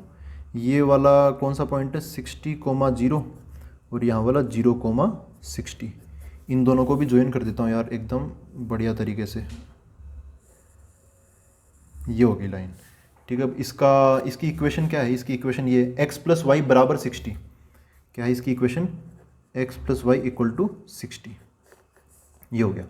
अच्छा अब देखो इसमें ना ग्रेटर देन लगा हुआ है, तो आपको क्या लग रहा है क्या बनेगा, ये 0 0 है, ये 0 0 उठाकर मैं यहाँ पे डालूंगा, तो 0 प्लस 0 0 हो गया, ग्रेटर देन इक्वल टू 60 मतलब 0 ग्रेटर देन 60, सही है क्या, नहीं गलत है, 0 60 से बड़ा थोड़ी होता है ना।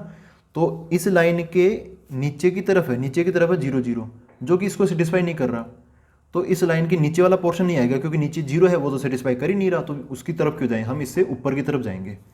तो इस बार मैं एरो कैसे लगाऊंगा, इससे ऊपर जाने वाला है ना, इस तरफ। तो ये दो इनइक्वलिटी बनी अभी, ये हमने बना ली, और ये हमने बना ली।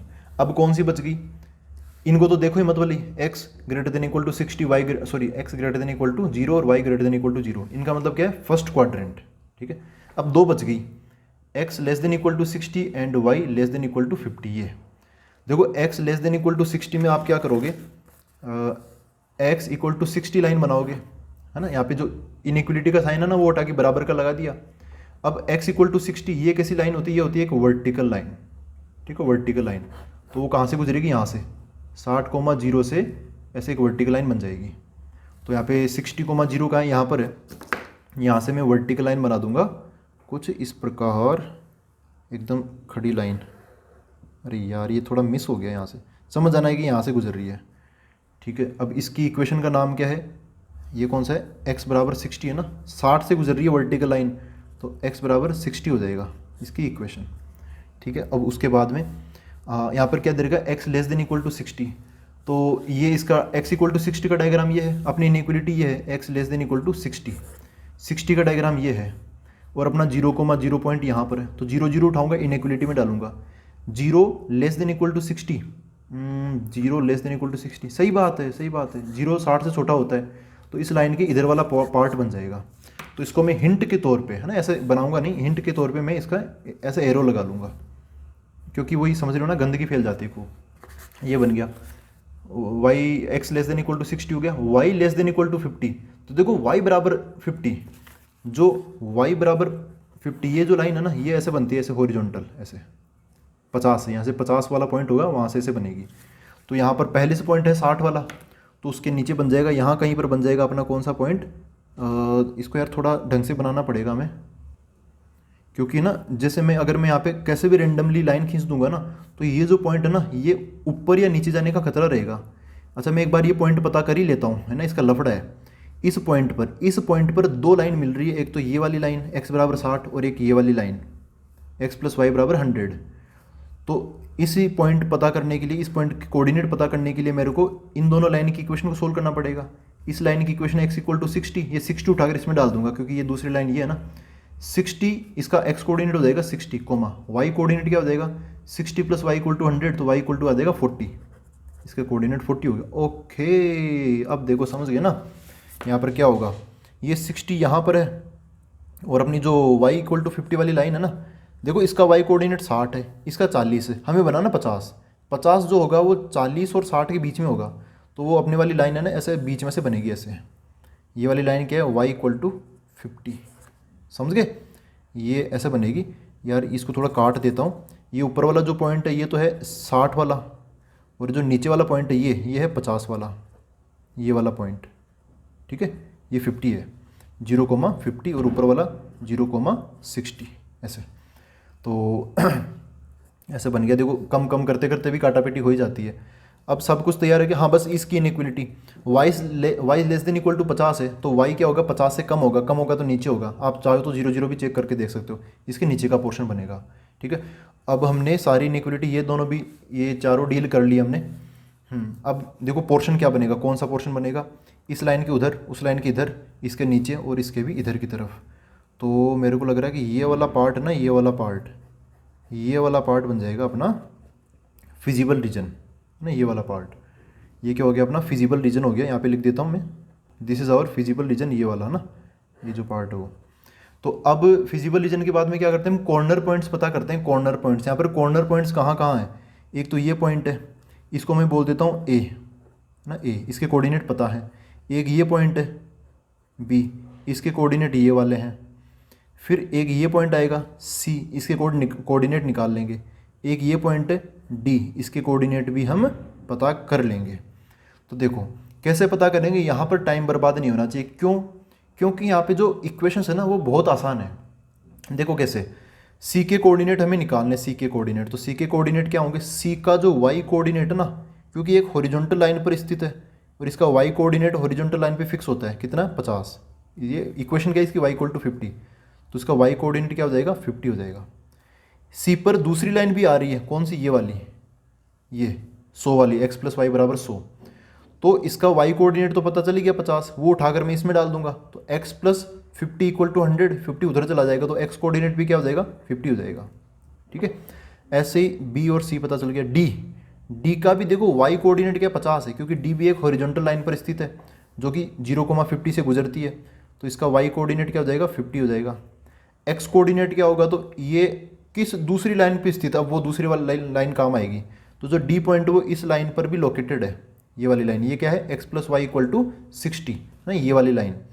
तो ये जो y कोऑर्डिनेट्स 50 है वो उठाकर मैं इसमें डालूंगा, तो x प्लस 50 इक्वल टू 60, 50 उधर चला जाएगा तो 10 बच जाएगा 10, इसका x कोऑर्डिनेट क्या हो गया 10 हो गया।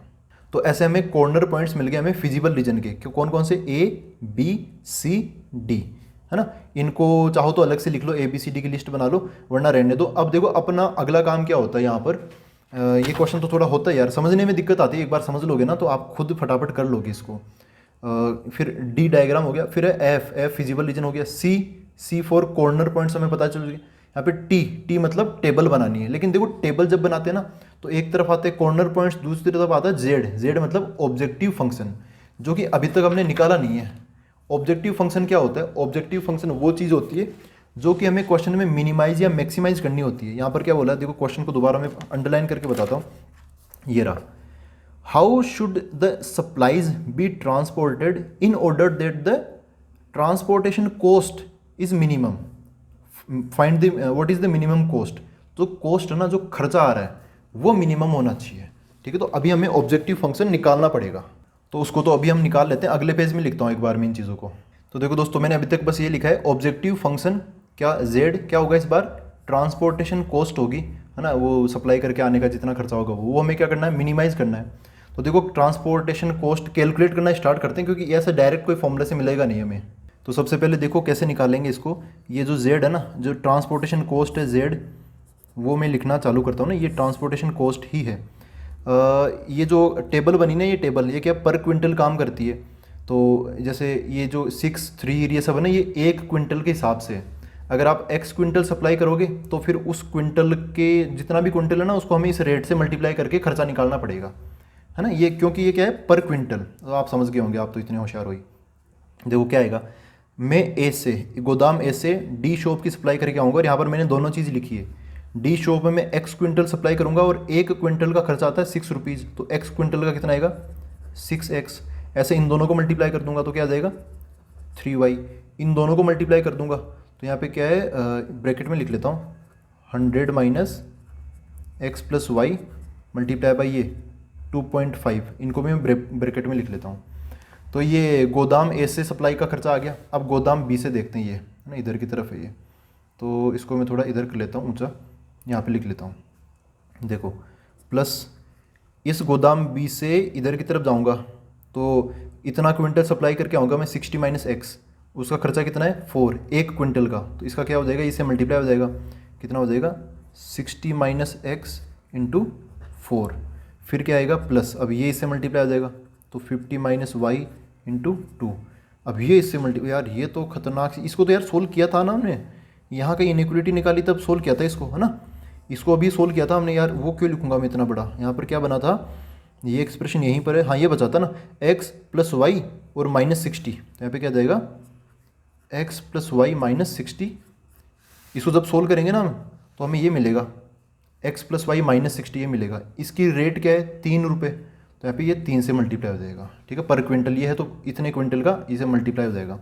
इसको सोल्व करेंगे, पहले सारे डायग्राम खोल लो, अभी ज़्यादा इसमें दिमाग नहीं लगाएंगे नहीं तो कन्फ्यूज़ हो जाएंगे। ये 6x प्लस ये कितना हो गया 3y इक्वल टू 100 इंटू 2.5, तो हो जाएगा 250, सॉरी यहाँ पे प्लस आएगा, ये कितना हो जाएगा 250, 2.5 इंटू एक्स माइनस भी है, माइनस 2.5x माइनस वाई और ये 2.5 माइनस 2.5y, फिर ये 60 into 4 240 minus x 4 minus 4x, 50 into 2 ये 100 हो जाएगा, माइनस ये 2y हो गया, फिर प्लस ये तो हो गया, ये x प्लस वाई माइनस 60 3 से मल्टीप्लाई होगा तो क्या मिल जाएगा 3x प्लस 3y माइनस 180। अच्छा ये z ये भी है ना, z इतना लंबा खींचेगा, करना पड़ता है यार इसके अंदर तो। अच्छा x वाले देख लो, x वाली कहाँ है, यहाँ x वाला एक यहाँ पर है, एक x वाला यहाँ पर है और एक यहाँ पर है, सबको एक जगह लिख लेंगे 6x। अच्छा माइनस वाले भी हैं, ये देखो ये प्लस वाले कितने होंगे 9 हो गए, और माइनस वाले 4 और ये 2.5, यार ये तो पॉइंट में आ गया यार, इसके लिए रफ निकालना पड़ेगा। 4 और 2.5 कितना हो गया, 6.5 हो गया। और ये कितना अपना 9.0, तो माइनस कर लेंगे क्योंकि ये दो तो माइनस के हो गए, -6.5। कितना बचेगा 65, यहाँ पे 0.5, 8 माइनस 6 2 हो जाएगा 2.5। यहाँ पे कितना आ गया 2.5x आ गया। वाई वाले कहाँ कहाँ पर है, वाई वाला एक यहाँ पर है, एक यहाँ पर है, फिर एक यहाँ पर है और एक यहाँ पर, इनको अंडरलाइन कर दिया मैंने। तो ये प्लस वाले कौन कौन से हैं, प्लस वाले एक तो ये 3y और ये 3y, 3y यही है ना, तो ये हो गया 6y। और माइनस वाले कौन है, एक तो ये माइनस का 2.5 और एक माइनस का 2, तो माइनस का 4.5, माइनस का 4.5 हो गया y तो हटाओ यार, तो कितना होगा 0.0 लगा लो, तो ये 5 हो जाएगा और इधर 5, नहीं 5 माइनस 4 1 है ना, हाँ 1.5, 1.5 बच जाएगा, तो प्लस का 1.5 y हो गया। अब बिना x और y वाला मतलब कांस्टेंट क्या है, कांस्टेंट बचेगा नहीं बचेगा, देखो कांस्टेंट को भी लिखना पड़ेगा। प्लस वाले कौन है, इसको ऐसे पैरेललोग्राम में डाल देता हूँ, 250 240 है, ये 100 है और यहाँ पर ये है माइनस का 180, तो कुल मिला के कितना हो जाएगा ये 250 ये हो जाएगा 400 500 490 हो गया, 490 और 100 590 590, उसमें से ये 180 माइनस कर लेंगे हम, तो कितना मिलेगा, इधर एक बच गया 0 और इधर 4, 410, तो 410 हो गया। ये है अपना z, ठीक है, z ये मिला। तो इतना सब कुछ करने के बाद में हमें ऑब्जेक्टिव फंक्शन मिल चुका है। अब देखो कॉर्नर पॉइंट्स वगैरह ये सब तो इधर हमें पता है ही, सारे कॉर्नर पॉइंट्स, तो अब हम बना लेते हैं फाइनली टेबल। फाइनली अब टेबल बनने जा रही है, क्या है यहाँ पे कॉर्नर पॉइंट्स, और यहाँ पे आ जाएगा z भी ये वाला कम नहीं है, ये भी z equal to 2.5x plus 1.5y plus 410, तो ऐसे बना लेता हूँ, ऐसे बना लेता हूँ। कॉर्नर पॉइंट्स लिख लो पहले तो, है ना, corner points A B and D, इनके कोऑर्डिनेट्स ए के ये हैं 60,0 60,0, बी के क्या है 60,40, फिर बाद में C 50,50, तो 50,50 एंड D क्या है 10,50, ये जाएगा 10,50। ये उठाकर यहाँ पे पुट करेंगे। अब और थोड़ी सी कैलकुलेशन बचेगी यहाँ पर, तो सबसे पहले जितना हो सकता है ना मैं डायरेक्ट करने की कोशिश करूँगा, डायरेक्ट 60 उठाकर यहाँ डालूंगा, तो ये जो एक जीरो है ना, ये तो इसका पॉइंट खा जाएगा। 25 को 6 से मल्टीप्लाई करेंगे तो कितना मिल जाएगा 150, और ये तो जीरो हो ही जाएगा, ये तो जीरो हो गया, वो बच गया 410 410। अभी रहने दो उसको, ऐसे रहने दो, ऐसे बता देंगे। 60 40 ये यहाँ पर आएगा यार, ये है फिर बाद में वो अलग से है।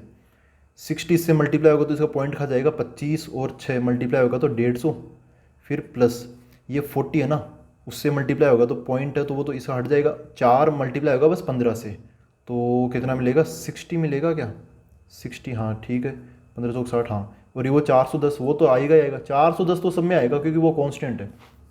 फिर 50 उठा के इसमें डालते हैं, तो 50 को 2.5 से करूँगा तो 25 को 5 से कर लूँगा ना, 125 हो गया, प्लस ये यहाँ पर भी रखूँगा तो ये कितना मिलेगा, जीरो तो हट जाएगा। 15 को 5 से करूँगा तो 75 हो जाएगा, प्लस 410 तो है ही लागू अपने, ये हो गया। अब 10,50 तो 10 उठा के यहाँ डालूंगा तो ये कितना मिल जाएगा, 10 इंटू 2.5 25 हो गया, प्लस 50 उठाकर यहाँ पे डालूंगा तो ये इधर मिला था ना 75 75 ये मिल जाएगा, प्लस यहाँ पे 410। अब देखो मिनिमम मेरे को ये वाला आता हुआ लग रहा है ना, ये हाँ यही होगा मिनिमम। तो इनको अब कैलकुलेट कर लेते हैं यार, ये भी तो बच गया ना अभी, 0 1 और 5 ये 6 हो गया, 4 और ये 1 ये 5 हो गया, इक्वल टू यहाँ पर इनको कैसे करें 60, इसको इसमें कर लेता हूँ पहले, 470 हो गई ना ये 470, तो 470 को फिर मैं 150 के साथ जोड़ लूँगा तो 470 और कितना बन जाएगा 620 बन जाएगा ना 620। उसके बाद में इनको जोड़ूंगा तो ये कितना हो गया, ये तो हो गया 200 और ये 410, तो ये हो गया 610 हो गया ये और ये तो 100 बन गया, 100 और ये 410 ये कितना हो जाएगा 510 हो जाएगा। तो ये मिल गया हमें। तो अब मिनिमम कौन सा है, मिनिमम यहाँ पे खर्चा का सबसे कम कहाँ हुआ, 560 620 610 ये 510 ये सबसे कम खर्चा है ना। This is our minimum cost, ठीक है, ये होगी मिनिमम कॉस्ट। और सप्लाई कैसे कैसे करेंगे इस मिनिमम कॉस्ट के लिए, देखो एक्स और वाई की, ये क्या है, ये एक्स की वैल्यू और ये क्या है, ये वाई की वैल्यू है ना, एक्स और वाई की वैल्यू ये है। x इक्वल टू कितना है 10 और y इक्वल टू कितना है 50। तो अगर आप ये वाला जो डायग्राम है ये दोबारा बनाओगे, है ना, दोबारा मतलब एक रफ के तौर पे, तो यहाँ पे x की वैल्यू क्या डाल देंगे हम 10, है ना, गोदाम ए से इधर की तरफ सप्लाई क्या होगी, ऐसा एक बार ना इसको मैं करके बता देता हूँ मैं आपको। देखो मेरा कहने का मतलब ऐसा है कि जैसे ये गोदाम ए से इधर x सप्लाई हो रही, इधर y सप्लाई हो रही ना, तो x और y की वैल्यू क्या है, ये हम पुट कर देंगे after putting x equal to 10 and y equal to 50। तो यहाँ पर कितना आ जाएगा, 10 क्विंटल हो जाएगा, यहाँ पे 50 क्विंटल हो जाएगा। इसके पास टोटल कैपेसिटी कितनी थी, ए वाले के पास में 100 थी ना, तो देखो फटाफट इसकी 100 थी तो 10 इधर सप्लाई कर दिया, 50 इधर कर दिया, तो इसके पास कितना, ये 60 हो गया, तो इधर 40 की सप्लाई बच जाएगी, 40 इसके पास कर देगा। इसके बाद में ये जो गोदाम बी है ना, इसके पास 50 थे, और अच्छा दुकान जो ई है ना, शॉप ई, उसकी रिक्वायरमेंट 50 ही, तो यहाँ से ये फुलफिल हो गया। इसकी एफ़ की रिक्वायरमेंट 40 ही थी, वो यहाँ से फुलफिल हो गया। ये जो यहाँ वाला ना, ये डी, इसकी रिक्वायरमेंट थी 60, तो 10 इधर से पूरी हुई, तो ये 50 इधर से है ना, ये 50 इधर से हो जाएगी। तो गोदाम बी से हम डी में 50 क्विंटल भेजेंगे, बी में कुछ भी नहीं भेजेंगे, जीरो, क्योंकि उसकी सप्लाई उसी टाइम कंप्लीट होगी, उस टाइम इसकी भी होगी, इधर भी जीरो, समझ गए। तो ए से डी ई एफ में कितना कितना क्विंटल भेजेंगे, 10, 50, 40, और बी से डी ई एफ में कितना कितना भेजेंगे, 50, 0, 0। तो इनकी ओवरऑल सप्लाई और डिमांड बैलेंस हो जाएगी, और ऐसे जो अपनी कॉस्ट आएगी वो भी क्या आएगी, मिनिमम आएगी। कितनी होगी कॉस्ट, 510 रुपीज़। तो आई होप दोस्तों ये सारा क्वेश्चन आपको समझ में आया है, और मुझे नहीं लगता यार इसको दोबारा रिवाइज करना पड़ेगा, है ना, कि कैसे कैसे हुआ, क्योंकि ऐसा ही क्वेश्चन हम अगला देखने, मतलब अगला क्वेश्चन ऐसा ही हम करेंगे भी। देखो दोस्तों अब हम देखते हैं क्वेश्चन नंबर 7। यहाँ पर मैंने कुछ एक इन्फॉर्मेशन एकदम सिस्टमेटिक तरीके से लिख लिया है, लेकिन एक बार हम क्वेश्चन देख लेते हैं। ये क्वेश्चन नंबर 7, ये क्वेश्चन नंबर 6 जैसा ही है, जो कि हम ऑलरेडी कवर करके आ चुके हैं। तो क्वेश्चन नंबर 7 में देखो क्या है, इसमें थोड़ा सा लास्ट मतलब थोड़ा ट्विस्ट डाल रखा है। देखो क्या है, an oil company has 2 depots A and be with capacities of 700 litre, sorry 7000 litre and 4000 litre respectively. जो डिपो 1 है, मतलब वो जो भी डिपॉजिट टाइप से, उसके अंदर ना 7000 लीटर है ऑयल का, और दूसरे में है 4000 litre. The company is to supply oil to 3 petrol pumps D, E and F whose requirements are 4500 liter, 3000 liter and 3500 liter respectively. The distances, अच्छा यहाँ तक की जो है ना, 2 डिपोज की जो कैपेसिटी है और जो 3 पेट्रोल पंप्स की रिक्वायरमेंट है वो मैंने यहाँ पे लिख रखी है।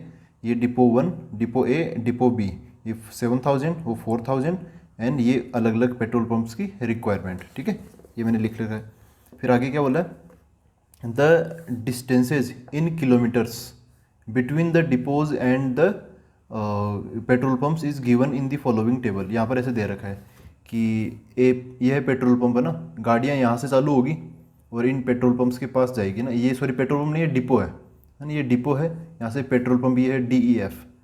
तो ए की डी से डिस्टेंस 7 किलोमीटर। देखो यहाँ पर ना डिस्टेंस है, पिछले वाले में ऐसा डिस्टेंस नहीं था, पिछले वाले में क्या था, ट्रांसपोर्टेशन कॉस्ट, डायरेक्ट कॉस्ट ही दे दी गई थी। यहाँ पर अभी कॉस्ट नहीं दी है, यहाँ पर क्या दी है, डिस्टेंस।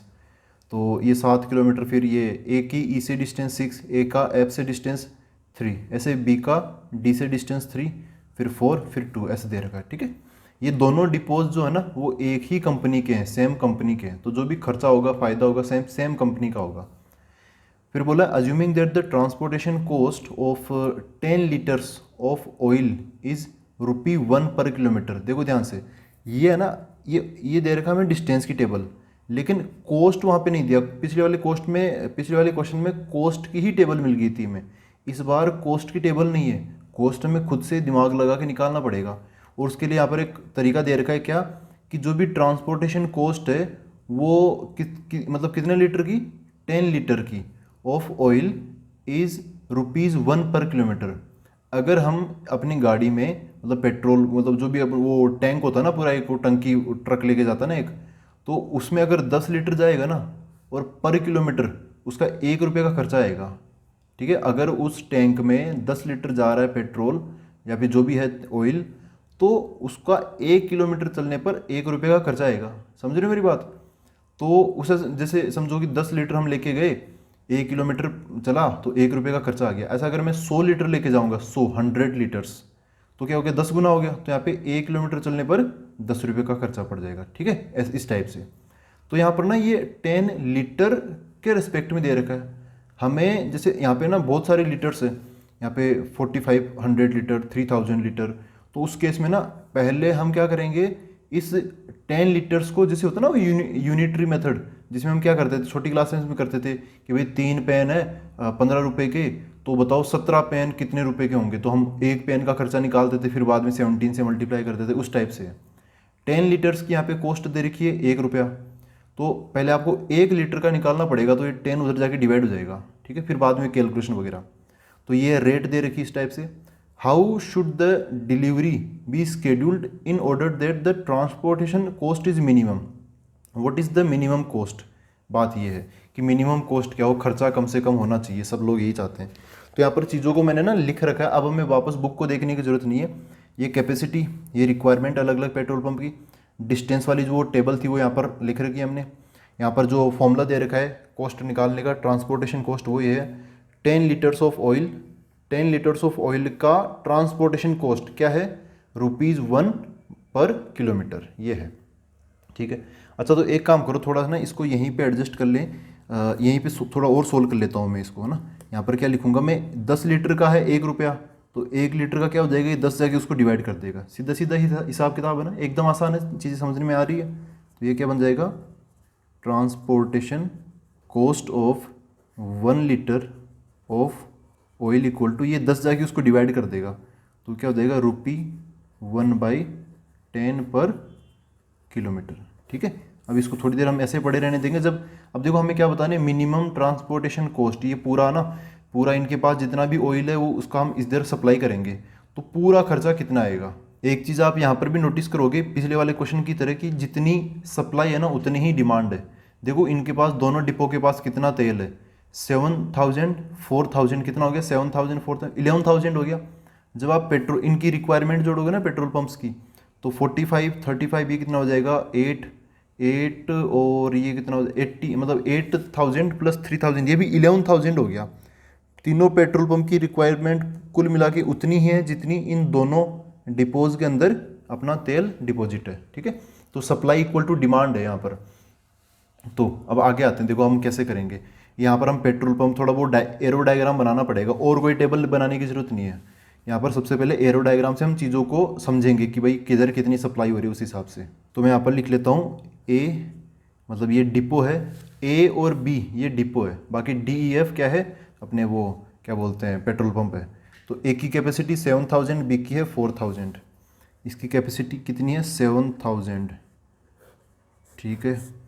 अब जो बी डिपो है उसको मैं नीचे बना लूँगा, लेकिन बीच में पेट्रोल पंप, यहाँ पर अपना डी आ जाएगा। डी पेट्रोल पंप की ये है कितना, 4500, 3000, और ये साथ के साथ लिख दूंगा, ये आ जाएगा 4500। फिर उसके बाद में ई, ये 3000 लीटर आ गया, ई, फिर एफ आ जाएगा, एफ की कितनी है, 3500, इतना।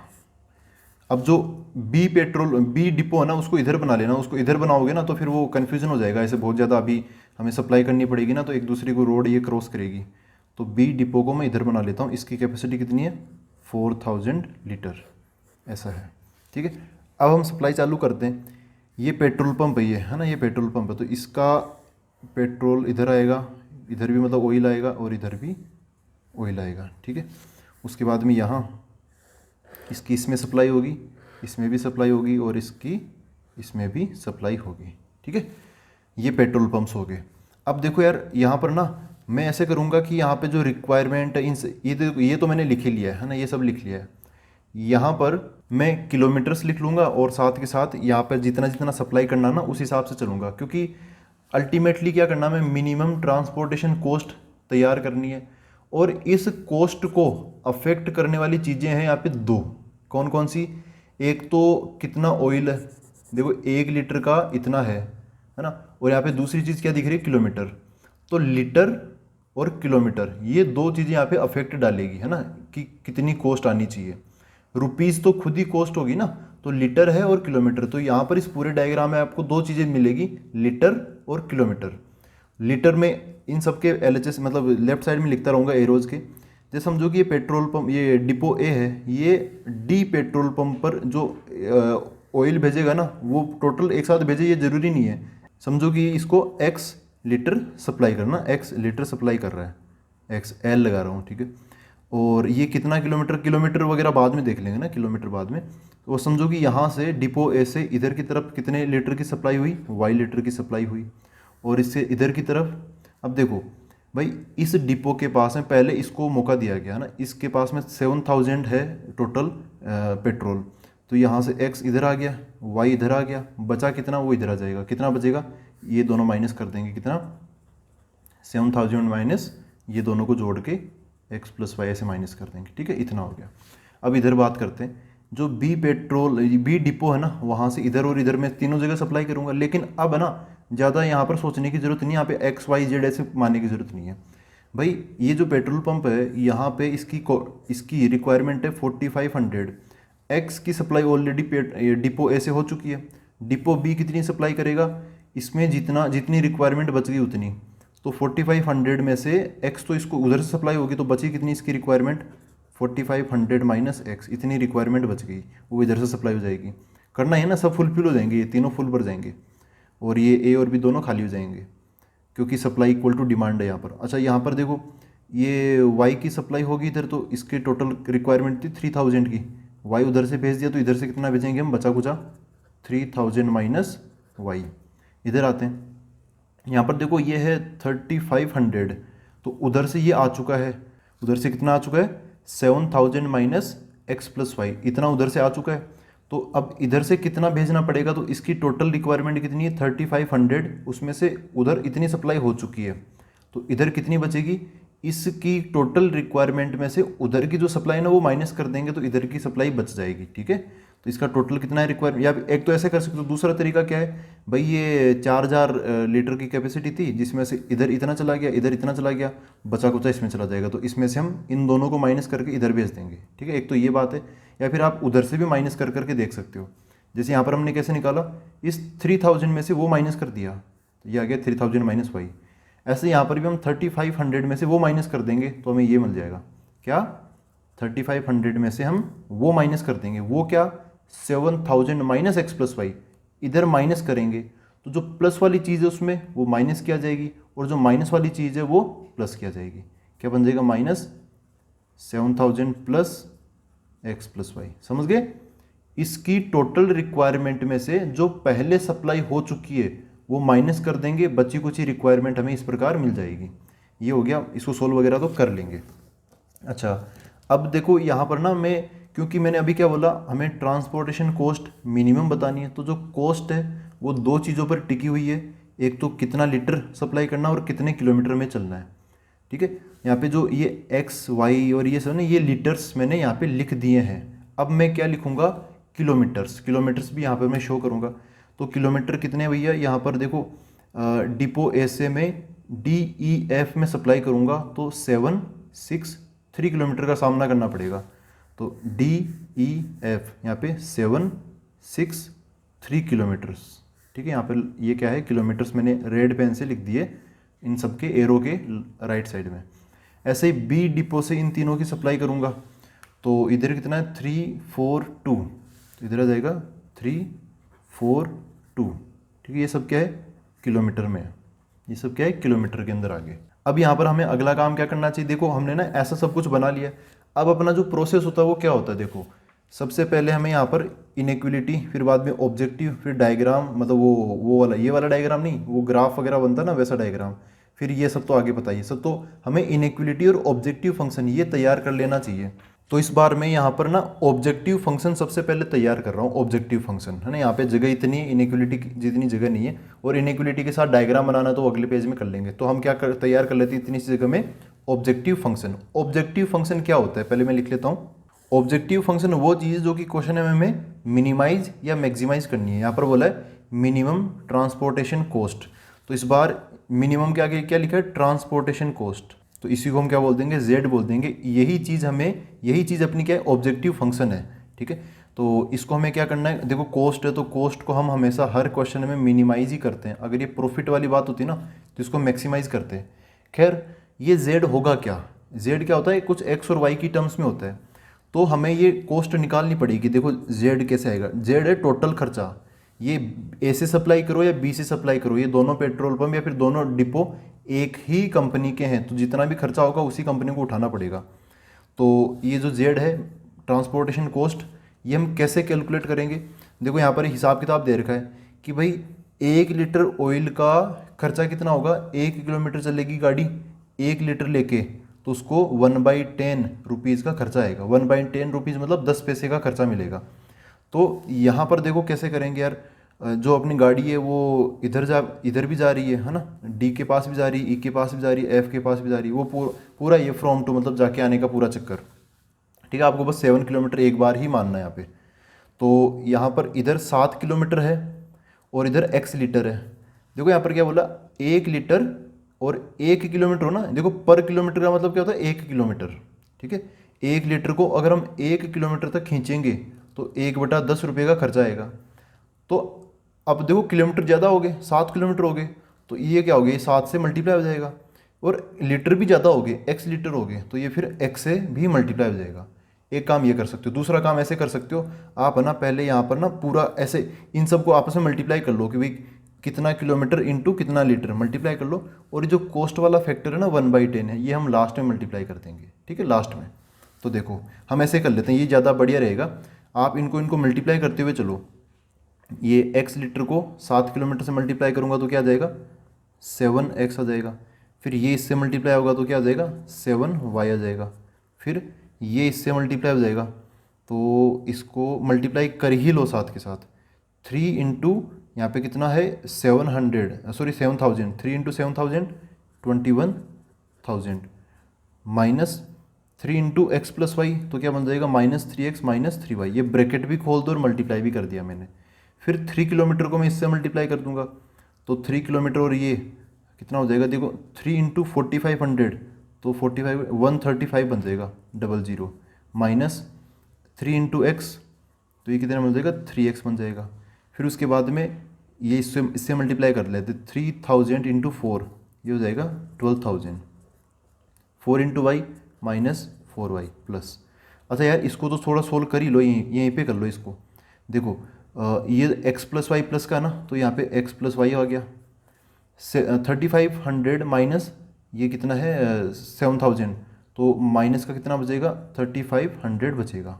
ठीक है ना, ये जो ये इसकी थी ना ये सप्लाई, ये यही है, तो इसको मैंने मतलब वो कर लिया, सोल्व कर लिया इसको। तो x प्लस वाई माइनस 3500 है, ये 2 से मल्टीप्लाई हो जाएगी ये, तो 2 इंटू एक्स प्लस वाई क्या बन जाएगा 2x plus 2y। 2 into 3500 minus का 7000 हो जाएगा। ठीक है, ये बन गया। अब देखो ये जो चीज़ मैंने लिखी ना, अगर यहाँ पर ऐसा होता कि भाई 1 लीटर का 1 किलोमीटर का 1 रुपये का खर्चा आता, तो इतना खर्चा बन जाता अपना, है ना, ये सारा का सारा खर्चा हो जाता। लेकिन यहाँ पर क्या है, 1 लीटर हो 1 किलोमीटर हो तो 1/10 है ना। यहाँ पर हमने क्या कर रखा है, सभी लीटर और किलोमीटर को मल्टीप्लाई कर रखा है, तो यहाँ पर जो अपना रेट का फैक्टर है ना 1/10, उससे मल्टीप्लाई कर देंगे इसको 1/10 से। ठीक है, अब देखो इसको मैं एक डेमो से समझा देता हूँ, अगर आपको ये चीज़ समझ में नहीं आई है तो। जैसे समझो कि हमें ना हमें ये फैक्टर तो लेके चल ही रहे हैं ना, ये फैक्टर तो लेके हम चल ही रहे हैं। आपको ये चीज़ समझा देता हूँ कि हमने इनको मल्टीप्लाई करके ऐसा फिर लास्ट में 1/10 से मल्टीप्लाई क्यों किया ना, ये किसी एग्जाम्पल से बता देता हूँ।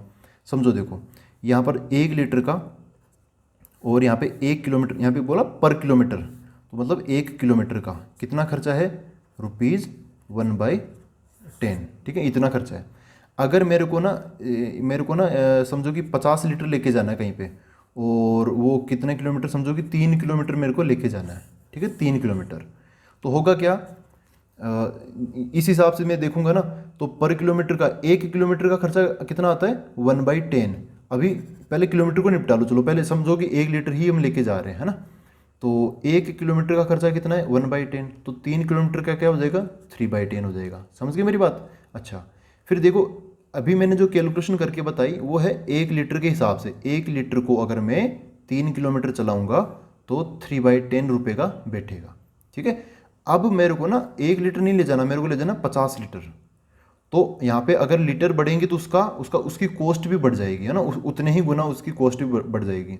तो मेरे को अगर 50 लीटर लेके जाने तो फिर यहाँ पे 50 गुना उसकी कॉस्ट भी बढ़ जाएगी। ठीक है, तो अब देखो यहाँ पर आप ना चीज़ों को थोड़ा अलग अलग करो यहाँ पे जो 50 है यहाँ पे 50 मल्टीप्लाई में, तो 50 मल्टीप्लाई में, ठीक है। फिर यहाँ पे 3 किलोमीटर है, यहाँ पर भी 3 किलोमीटर, ये मल्टीप्लाई में। और यहाँ पे जो 1/10 है ना, उसको आप अलग से दिखा दो, 1/10 ऐसा समझिए। तो जितने लीटर हो और जितने किलोमीटर हो वो यहाँ पे मल्टीप्लाई में आ जाते हैं, और उसी मल्टीप्लिकेशन को हमें 1/10 से मल्टीप्लाई करना है, ठीक है। यहाँ पर 1 लीटर का 1 रुपया नहीं है, यहाँ पे 10 लीटर का 1 रुपया है, ठीक है। 10 लीटर का 1 रुपया, तो 1 लीटर का 1/10, ये एक टाइप से फैक्टर हो गया, ठीक है। ये क्या हो गया, फैक्टर हो गया। वही फैक्टर मैंने यहाँ पे मल्टीप्लाई किया है और एग्जाम्पल से भी समझाया है। अब यहाँ पे इसको थोड़ा वो सोल्व कर लेते हैं। एक्स वाली चीज़ें एक जगह, एक्स वाली चीज़ें हम एक जगह लिख लेंगे। देखो क्या क्या है, 7x और 7x यहाँ पर है, x यहाँ पर है, और एक x यहाँ पर है, और x यहाँ पर भी है। तो 7 और 2 9 और -6 कितना हो जाएगा, 3x हो जाएगा। अब y वाले देख लो, y कहाँ है, y यहाँ पर है 7y -3y -4y और 2y ये है। तो 7 और 2 ये कितना हो गया, 9y हो गया। 9y में से हम ये माइनस कर देंगे, कौन सा, -3y और ये, तो 9 - 7 तो कितना बचेगा, 2 है ना। यहाँ पे 2 बचेगा। लेकिन यार मैंने ना एक गलती कर दी यहाँ पे। जैसे यहाँ पर क्या था, ये y kilometre supply, y litre की सप्लाई हुई थी 6 किलोमीटर डिस्टेंस के लिए, तो ये आपस में मल्टीप्लाई होंगे तो 6y आएगा यहाँ पर। यहाँ पे क्या आएगा, 6y। तो 6 अब ठीक है। आई होप आपने भी देखा होगा पहले ये कैलकुलेशन मिस्टेक, मतलब सिली मिस्टेक थी ये। 6 और 2 ये 8 हो गया, -4 -3 -7 हो गया, तो 8 - 7 प्लस का 1 बच जाएगा, तो प्लस का y हो गया ये, ठीक है। अच्छा ये हो गया। अब कांस्टेंट बच गए बहुत सारे। यहाँ पे 21, देखो प्लस वाले मैं एक जगह लिख लेता हूँ, प्लस वालों को जोड़ लेते हैं फिर। तो प्लस वाले कौन कौन से हैं यहाँ पर, 21,000, 13 15 ये हो गया, और ये हो गया 12,000, और ये 7,000 माइनस का है। पहले इन प्लस वालों को जोड़ लेता हूँ, कितना, 21,13500, और ये 12,000, इनको जोड़ लो पहले, 0 0 ये 5 1 2 3 4 5 6 6 हो गया, और यहाँ पे 4 हो गया, ये हो गया। अब उसमें से 7,000 माइनस का, तो यहाँ पे हम 7,000 माइनस कर देंगे, 7,000 माइनस कर देंगे, तो कितना हो जाएगा, 0 0 5, ये कितना हो गया, 39 बच जाएगा क्या ये, हाँ 16 - 7, ठीक है, 9 हो गया, और यहाँ पर 3 आ गया, ठीक है। 39500 कितना आ गया, 39500 ये आ गया। अब इसके आगे क्या लगा, 1/10, वो रेट को एडजस्ट करने वाला फैक्टर 1/10, तो 1/10 आप अंदर भेज दो, तो यहाँ पे 3x इंटू 1/10 कितना, 0.3x हो जाएगा, और y इंटू 1/10 ये 0.1 y हो जाएगा, और यहाँ पर ये 1/10 इसके साथ आएगा, तो 0 से 0 कट जाएगा, कितना बन जाएगा, 39500, ठीक है। ये अपना z तैयार हो गया, ऑब्जेक्टिव फंक्शन। ये एक यहाँ पे ये भी मतलब है थोड़ा सा कॉम्प्लिकेटेड सा, लेकिन आई होप ये सारी चीज़ें आप समझ गए हो। ये हो गया अपना z, है ना। ये कॉस्ट है, आप अब दौड़ाओ आराम से, x लीटर y लीटर कितनी सप्लाई कर लो, तो ये इस टाइप से हो जाएगा, ठीक है। और ये x y क्या है, स्टार्टिंग वाली ये x है और ये y है, बाकी x y से ही निकले हैं, ठीक है दोस्तों। तो डायग्राम से मैंने ऑब्जेक्टिव फंक्शन तैयार कर लिया। अब है ना, अब इनइक्वलिटीज़ तैयार करनी है, तो उसको मैं अगले पेज में लिखता हूँ। देखो दोस्तों, इनइक्वलिटीज़ ये कैसे तैयार करेंगे, इसका बस सीधा सा फंडा ये है, यहाँ पर पेट्रोल पंप और ये सब सप्लाई वाले में, सप्लाई डिमांड वाले जो भी क्वेश्चन आते हैं ना इतने, तो इनमें हमें क्या कंसेप्ट लगाना है कि भाई जो भी सप्लाई होती है, उसके आपको ग्रेटर देन इक्वल टू 0 रखना है, क्योंकि सप्लाई हम नेगेटिव तो करते नहीं ना यार। जैसे किसी डिपो से हम किसी पेट्रोल पंप पे जा रहे हैं, जैसे यहीं पे समझ लो, इस डिपो से अगर हम, मेन पेट्रोल या फिर ऑयल का भंडार क्या है, यही डिपो ही तो है, यहाँ से हम फिर पेट्रोल पंप पर सप्लाई करते हैं। तो जो भी सप्लाई करते हैं वो पॉजिटिव या 0 के बराबर हो सकती है। ऐसा थोड़ी होगा कि ये नेगेटिव में सप्लाई, नेगेटिव मतलब ये पेट्रोल पंप से वापस लेके आ जाएगी, नहीं नहीं वापस दो पेट्रोल पंप, हमें तो डिपो को बनना है ना, ऐसा थोड़ी होता है। तो अपना मेन फंडा यही है कि जो भी सप्लाई है वो ग्रेटर देन इक्वल टू 0। जैसे यहाँ से हमने ये x लीटर की सप्लाई की, तो ये हो जाएगा x greater than equal to 0। फिर हमने y लीटर की सप्लाई की, तो इसका क्या बन जाएगा, y greater than equal to 0। फिर यहाँ पर क्या है, 7,000 माइनस x प्लस वाई, इतने लीटर की सप्लाई की डिपो ए से पेट्रोल पंप F के लिए, तो ये जो सप्लाई है ना, ये पॉजिटिव होनी चाहिए। 7,000 minus x plus y greater than equal to 0। उसके बाद में यहाँ पर आते हैं, ये देखो, ये डिपो बी से बी की सप्लाई कितनी, इतनी सारी है, तो इसको भी मैं यहाँ पे क्या लिखूँगा, 4,500 minus x greater than equal to 0। उसके बाद में यहाँ पर ये वाली सप्लाई बी से ई वाली, ये तो कितनी हो जाएगी, 3,000 minus y greater than equal to 0। और लास्ट में ये, इसको मैंने सोल्व यहाँ पे कर ही लिया है, यहाँ से इधर भेजूंगा तो ये कितना है एक्स प्लस वाई माइनस 3500, तो यहाँ पे आ जाएगा एक्स प्लस वाई माइनस 3500, अरे यार ग्रेटर देन इक्वल टू 0। ठीक है, यहाँ पे 2 डिपो है, 3 पेट्रोल पंप है, तो यहाँ पे 6 टाइप से सप्लाई होगी, 1 2 3 और नीचे भी 1 2 3।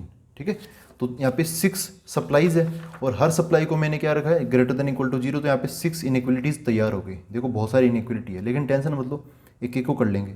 यहाँ पर जो मेन है वो कौन कौन सी है, देखो एक तो ये वाली मेन है ये, और एक ये है ना, ये दोनों थोड़ी सी कॉम्प्लिकेटेड है, बाकी तो आसान है। देखो x greater than equal to 0, y greater than equal to 0, इनका मतलब क्या है, इनका मतलब है कि हम जो भी डायग्राम बनाएंगे ना उसमें बनेगा फर्स्ट क्वाड्रेंट, है ना, क्या बनेगा फर्स्ट क्वाड्रेंट बनेगा। क्यों, ऐसा क्यों, x पॉजिटिव है ग्रेटर देन इक्वल टू 0 मतलब पॉजिटिव, y भी पॉजिटिव है तो वो फर्स्ट क्वाड्रेंट वाला ही तैयार होगा। अच्छा, इसको मॉडिफाई कर लेते हैं और इनको मॉडिफाई कर लेते हैं सभी को। देखो इसमें ना x प्लस वाई को मैं उधर ले जाऊँगा तो क्या हो जाएगा, एक बार मैं रफ में बता देता हूँ क्योंकि मैं ना जो मेन चीज़ है उसको मैं डायरेक्ट लिख ही दूंगा ना, वैसे तो आप समझ सकते हो लेकिन फिर भी देखो ये x प्लस वाई उधर चला जाएगा तो कैसा दिखेगा 7000, यहाँ पे फिर ग्रेटर देन इक्वल टू ये उधर चला गया तो x प्लस वाई ऐसा हो गया ना।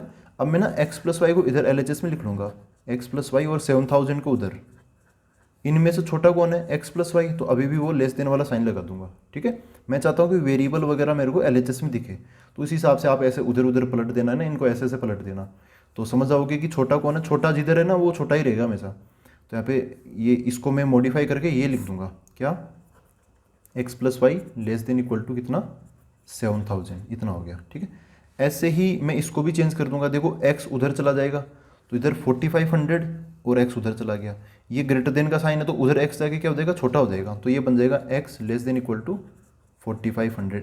एक्चुअली मैं ऐसा इसलिए कर रहा हूँ क्योंकि ये ना ऐसे मतलब दिखता है ना मेरे को, तो मेरे को थोड़ा कंफर्टेबल सा फील होता है, बस यही बात और कुछ नहीं है। y उधर चला जाएगा तो 3000 greater than equal to y, तो y less than equal to 3000।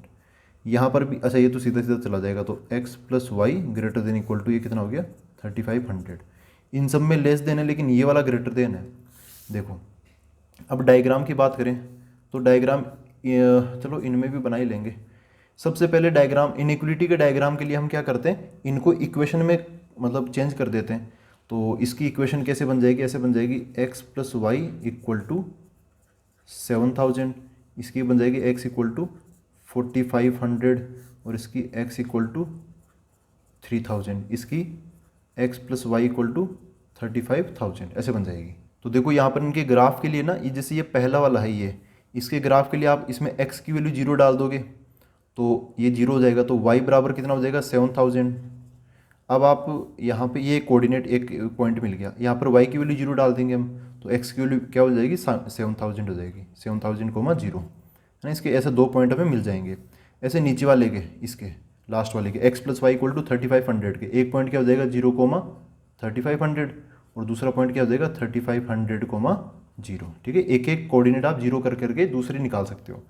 और यहाँ पे ये जो है x इक्वल टू 4500, इसका जो ग्राफ बनता है ना ये बनेगा एक वर्टिकल लाइन। और यार ये तो y है ना, सॉरी यहाँ पर ये तो y है, ये क्या है y। और जो y बराबर कॉन्स्टेंट इस टाइप से जो होता है ना, इस ऐसी चीज़ों का ग्राफ बनता है ऐसे हॉरिजॉन्टल लाइन। ठीक है, x बराबर कॉन्स्टेंट वर्टिकल लाइन और y बराबर कॉन्स्टेंट हॉरिजॉन्टल लाइन। तो अब हम ना ये पॉइंट्स ये लाइंस इन सबको एक ग्राफ पेपर पर मार्क करते हैं। और तो देखो यहाँ पर मैं डायग्राम बना रहा हूँ ना, अब क्या बना रहा हूँ डायग्राम। तो ये हो गया अपना क्या समझो कि कौन सा एक्सिस हो गया, वाई एक्सिस हो गया, और इसको थोड़ा और बना लिया, चलो इधर हो गया अपना एक्स एक्सिस। अब यहाँ पे हम बड़ी बड़ी चीज़ों को पहले मार्क कर लेंगे क्योंकि यहाँ पर कई बार क्या होता है हम छोटी छोटी चीज़ें बना लेते फिर बड़ी वाली तो ग्राफ से बाहर ही हो जाती है। तो सबसे पहले बड़ी वाले को बना लेते हैं। यहाँ पर देखो ये 7000 का जिक्र हो रखा है, आई थिंक यही सबसे बड़ा है। एक्स एक्सिस पर 7000 और वाई एक्सिस पर भी 7000, तो इनको मार्क कर लेता हूँ सबसे दूर दूर वाले। यहाँ पर आ गया अपना 7000, 0 और समझो कि यहाँ कहीं पर बन गया अपना 0, 7000। ठीक है दोस्तों। अच्छा, इन दोनों को ज्वाइन करने वाली ये लाइन भी है, ये वाली लाइन है ना ये, तो यहाँ पर मैं इन दोनों को ज्वाइन कर भी देता हूँ। ये कुछ ऐसे बन जाएगी लाइन। ठीक है, ऐसे बन गई इसकी जो इक्वेशन ना उसके साथ ही लिख दो, x plus y equal to 7000 ऐसे। अब उसके बाद में और कौन सी लाइन है जो काम की हो सकती है? एक यार ये तैयार कर लें क्या, 3500 वाली है, 3500 कोमा जीरो और 0,3500। तो 3500 यहाँ कहीं बीच में कहीं पर आ जाएगा ना, यहाँ कहीं पर मिल जाएगा हमें। तो मैं समझ लूँगा वो पॉइंट यहाँ कहीं पर होगा, है ना। यहाँ ले लेता हूँ कितना, 3500, यहाँ लिख लेता हूँ 3500 कोमा जीरो, और इधर भी आ जाएगा 3500 कोमा जीरो। ये समझो कि यहाँ कहीं पर मिल जाएगा ना, इनके बीच में मिल जाएगा हमें। यहाँ पर आ जाएगा अपना 3500, तो इसको लिख लेता हूँ मैं इधर 0,3500। ठीक है दोस्तों, ये वाला पॉइंट हो गया। अब इन दोनों को मिलाने वाली एक लाइन बन जाएगी जो ये वाली होगी। तो इन दोनों को मिला लेता हूँ मैं, ऐसे एक लाइन बन जाएगी कुछ इस प्रकार, ऐसे होगी। इसकी इक्वेशन इसके साथ में लिख दो, क्या है, x + y = 3500। ठीक है, ये होगी। अच्छा, और क्या है, और ये और ये लाइन होगी। अब ये बच गई x = 4500, x = 4500। यार ये ना, ये वर्टिकल लाइन होगी, वर्टिकल लाइन। तो 4500 तो यहाँ कहीं पर होगा, 4500 ना यहाँ कहीं पर मैं ले लेता हूँ। ये कितना है, 4500, 0। तो वर्टिकल लाइन यहाँ से गुजरने वाली बनेगी, वो कुछ इस, देखो कुछ इस प्रकार की होगी, ऐसे बन जाएगी। ठीक है, ऐसे बन गई। ये कौन सी लाइन है, ये x = 4500, x = 4500 वर्टिकल लाइन। अच्छा, और क्या है, ये y = 3000 है, y = 3000। तो 3000 वाली लाइन कहाँ होगी, यहाँ कहीं पर होगी ना, यहाँ कहीं पे, यहाँ कहीं पर ऐसे बन जाएगी। तो अब देखो यार, यहाँ पर ना जो 3000 वाली लाइन है वो देखो, ये है 3500, 3000, हाँ ये 3500 है। तो 3000 के नीचे कहीं से जाएगी।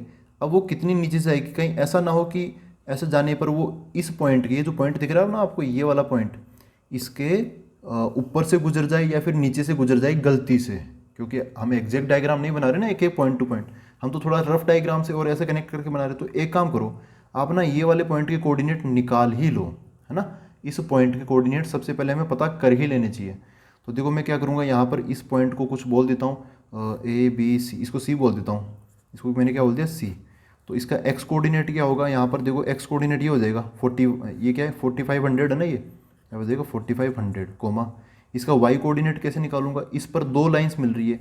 एक तो ये यहाँ से x = 4500 मैंने उठा लिया, एक ये वाली लाइन x + y = 7000। तो ये जो x कोऑर्डिनेट है ना 4500, ये उठाकर मैं इसमें डाल दूंगा तो मेरे को y कोऑर्डिनेट मिल जाएगा। तो कितना होगा, 4500 प्लस यहाँ पे डाल रहा हूँ मैं y = उधर कितना है 7000। तो y की वैल्यू कितनी हो जाएगी, ये उधर जाके माइनस होगा। तो 4 7 वैसे तो 3 होता, तो यहाँ पे 2500 हो जाएगा ना, 2500। तो यहाँ पे कितना आ जाएगा, 2500 आ जाएगा। तो अब हमारे ना गलती होने के चांस नहीं होंगे। अभी मैंने इसको होल्ड पे रखा था y = 3000 को। तो 3000 यहाँ कहीं पर पॉइंट होगा जहाँ से ऐसे अगर मैं लाइन बनाऊँगा ना, तो इससे ऊपर वो ऐसे गुजरेगी, मतलब इसके तो नीचे और इसके ऊपर से, है ना, इस पॉइंट के नीचे और इस पॉइंट के ऊपर। क्यों, इसका y कोऑर्डिनेट है 3500, इसका y कोऑर्डिनेट है 2500, हमें चाहिए 3000, है ना। तो 25 और 35 इनके बीच में आता है ना 30। तो समझ रहे हो मेरी बात, मैं क्या कहना चाह रहा हूँ। यहाँ पर बनेगी एक ऐसी लाइन, ऐसे हॉरिजॉन्टल लाइन बन जाएगी, ऐसे इस प्रकार बन जाएगी वो। ठीक है, ऐसे बन जाएगी। और यहाँ पर ये वाला जो पॉइंट है ना, ये वाला पॉइंट, ये ऊपर वाला तो वो हो गया 35, ये 100, ये वाला नीचे वाला क्या हो जाएगा 0,3000 ना, ये हो गया। ये वाली जो लाइन है, इस लाइन की जो इक्वेशन है, इस लाइन की इक्वेशन क्या है, y = 3000। This is y = 3000। ठीक है, ये हो गया। और आई थिंक सब चीज़ें बना ली हमने, 1 2 3 4। यहाँ पे ये दो लाइन तो ये होगी, दो लाइन ऐसे बन गई। उसके बाद में ये x > 0, ये तो चलो ठीक है, इनकी कोई दिक्कत नहीं है। अब देखो यार, हमने ना इन लाइन की इक्वेशन बनाई है। अब इनइक्वलिटी के लिए क्या करूँगा मैं, एक एक पॉइंट उठाकर यहाँ पे देख लूँगा, मतलब कोई सा ऐसा पॉइंट जो कि इन लाइन्स पर ना हो। तो सबसे बेस्ट क्या ये 0,0 ये किसी भी लाइन पर नहीं है इन चारों में से। तो ये उठाऊंगा और एक एक इनइक्वलिटी में डाल के देख लूँगा। तो 0,0 उठा रहा हूँ ना, ये पॉइंट उठा रहा हूँ और यहाँ पे डाल के देखता हूँ। 0 + 0 0 हो गया, 0 is less than equal to 7000। सही बात है, 0 7000 से छोटा होता है। तो 7000 वाली लाइन कौन सी है, ये वाली, ये सबसे दूर जो है ना। तो यहाँ से 0 0 इधर की तरफ है ना, जो कि सेटिस्फाई कर रहा है उस इनइक्वलिटी को, तो इधर इधर का एरिया बन जाएगा। तो उसके लिए मैं ऐसे पूरा ऐसे डायग्राम नहीं बना रहा, यहाँ पर बस ऐसे हिंट छोड़ देता हूँ कि इसके इधर इधर का एरिया ना, इसके इधर इधर का एरिया हम ऐसे लेंगे। ठीक है, अगली इसमें देखते हैं x less than equal to 4500। तो x की जगह क्या आ जाएगा, 0 है ना, 0 आ जाएगा। 0 लेस देन इक्वल टू 4500, सही बात है। तो ये लाइन कौन सी है, x = 4500, ये है। ये यहाँ पर ऐसे है ना, ये जो लाइन दिख रही है ना ये ऐसे है, इसके इधर इधर 0 0 ने सेटिस्फाई कर दिया तो इसके इधर का आ जाएगा। तो इसके केस में मैं ऐसे एरो लगा के एक इशारा ही काफ़ी अपने लिए, तो ये ऐसे बना लूँगा। फिर y less than equal to 3000, तो y इक्वल टू 3000 ये वाली लाइन है ना, लेस देन है तो यहाँ पे 0 0 डालूंगा तो 0 लेस देन इक्वल टू 3000, सही बात है। तो ये जो लाइन है ना y इक्वल टू 3000, इसके नीचे है 0, तो इसके नीचे वाला एरिया आ जाएगा। तो इसके नीचे वाला ये है ना, ऐसे हम मार्क कर लेंगे, ठीक है। इसका मतलब समझ आएगा ना, नीचे वाला ये ऐसे पूरा ऐसे कलर करने की ज़रूरत नहीं है इसको ना। अगली बात क्या है, x प्लस वाई, यहाँ पे 0 और 0 डालूंगा तो 0 ग्रेटर देन इक्वल टू 3500, ये गलत हो गया। 0 3500 से ज़्यादा नहीं होता, कम होता है। तो क्या हो जाएगा, ये सेटिस्फाई नहीं कर रही है 3500 वाली, तो 3500 वाली लाइन ये है बॉर्डर, ये है ना ये वाली लाइन।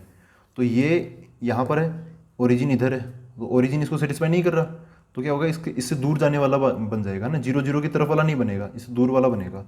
तो इसकी वजह से ये उधर और ये उधर जाने वाला, ठीक है, ये हो गया। और इनका मतलब क्या है, इनका मतलब फर्स्ट क्वाड्रेंट, तो फर्स्ट क्वाड्रेंट में ही हम बनाएंगे सब कुछ। अब देखो मेन लाइन्स यहाँ पे क्या है, ये तो अपनी हो गई वाई एक्सिस, ये तो ये तो एक्स एक्सिस है, और ये अपना क्या है, वाई एक्सिस है, ठीक है। अब देख लो ये फर्स्ट क्वाड्रेंट यहाँ पे कौन कौन सा होगा। ये जो 3500 वाली है 3500 वाली, ये जाएगी उधर जाए, और वो 7000 वाली जाएगी इधर आए, तो इन दोनों के बीच में कुछ ना कुछ होगा। फिर ये वाई वाली क्या करेगी, नीचे और जो एक्स वाली ये कहेगी लेफ्ट साइड में हो।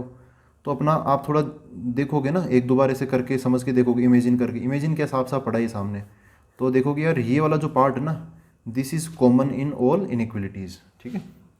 ये हमें क्या मिल गया, इसको बोलते हैं फिजिबल रीजन। क्या ये फिजिबल रीजन है, ये वाला पार्ट। तो अब इतना हो गया, इनइक्वलिटी डायग्राम बन गया। अब तो धीरे धीरे हम आंसर की तरफ बढ़ रहे हैं। अब हमें क्या चाहिए, कॉर्नर पॉइंट्स, जैसे ये फिजिबल रीजन के कॉर्नर पॉइंट्स, ऐसे नहीं किसी के भी, ये इसका कोई मतलब नहीं है। एक ये वाला चाहिए, इसको मैं बोल देता हूँ ए। ये वाला जो पॉइंट है ये बी, इसके कोऑर्डिनेट ये ए के पता है, बी के पता है, सी के हमने निकाल लिए थे, है ना, अभी निकाल लिए थे पहले यहाँ पे ये चेक करने के लिए। फिर ये है, ये कौन सा पॉइंट है, दिस इज़ डी के निकालने पड़ेंगे। और ये वाला जो पॉइंट, ये इधर नहीं है, ये पहले ख़त्म हो गया है ना, ये पोर्शन यहीं पे पहले ख़त्म हो गया, क्योंकि वो 3500 ऊपर है, ये 3000 नीचे है। इसको मैं बोल देता हूँ ई। तो हमें ई के निकालने पड़ेंगे, और सी के तो पता है, ई और डी के पता करने पड़ेंगे, मैं ई और डी के कोऑर्डिनेट्स। तो देखो कैसे करेंगे, देखो यार आपको ना थोड़ा स्मार्टली करना पड़ेगा।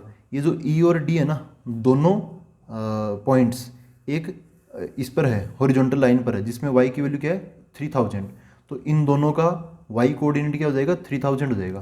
तो ये क्या हो जाएगा, समथिंग कोमा 3000। और जो ई पॉइंट है वो भी क्या हो जाएगा, इसको इधर लिख लेता हूँ, थोड़ा ऊपर लिख लेता हूँ, चलो ये ई पॉइंट हो जाएगा समथिंग कोमा 3000, ठीक है। अब देखो ये समथिंग मतलब एक्स कोऑर्डिनेट क्या होगा, डी पॉइंट एक तो इस हॉरिजॉन्टल लाइन पर है, साथ ही साथ इस कौन सी वाली लाइन है, ये इधर आओ इधर आओ, ये रही 7000 वाली लाइन पर भी है।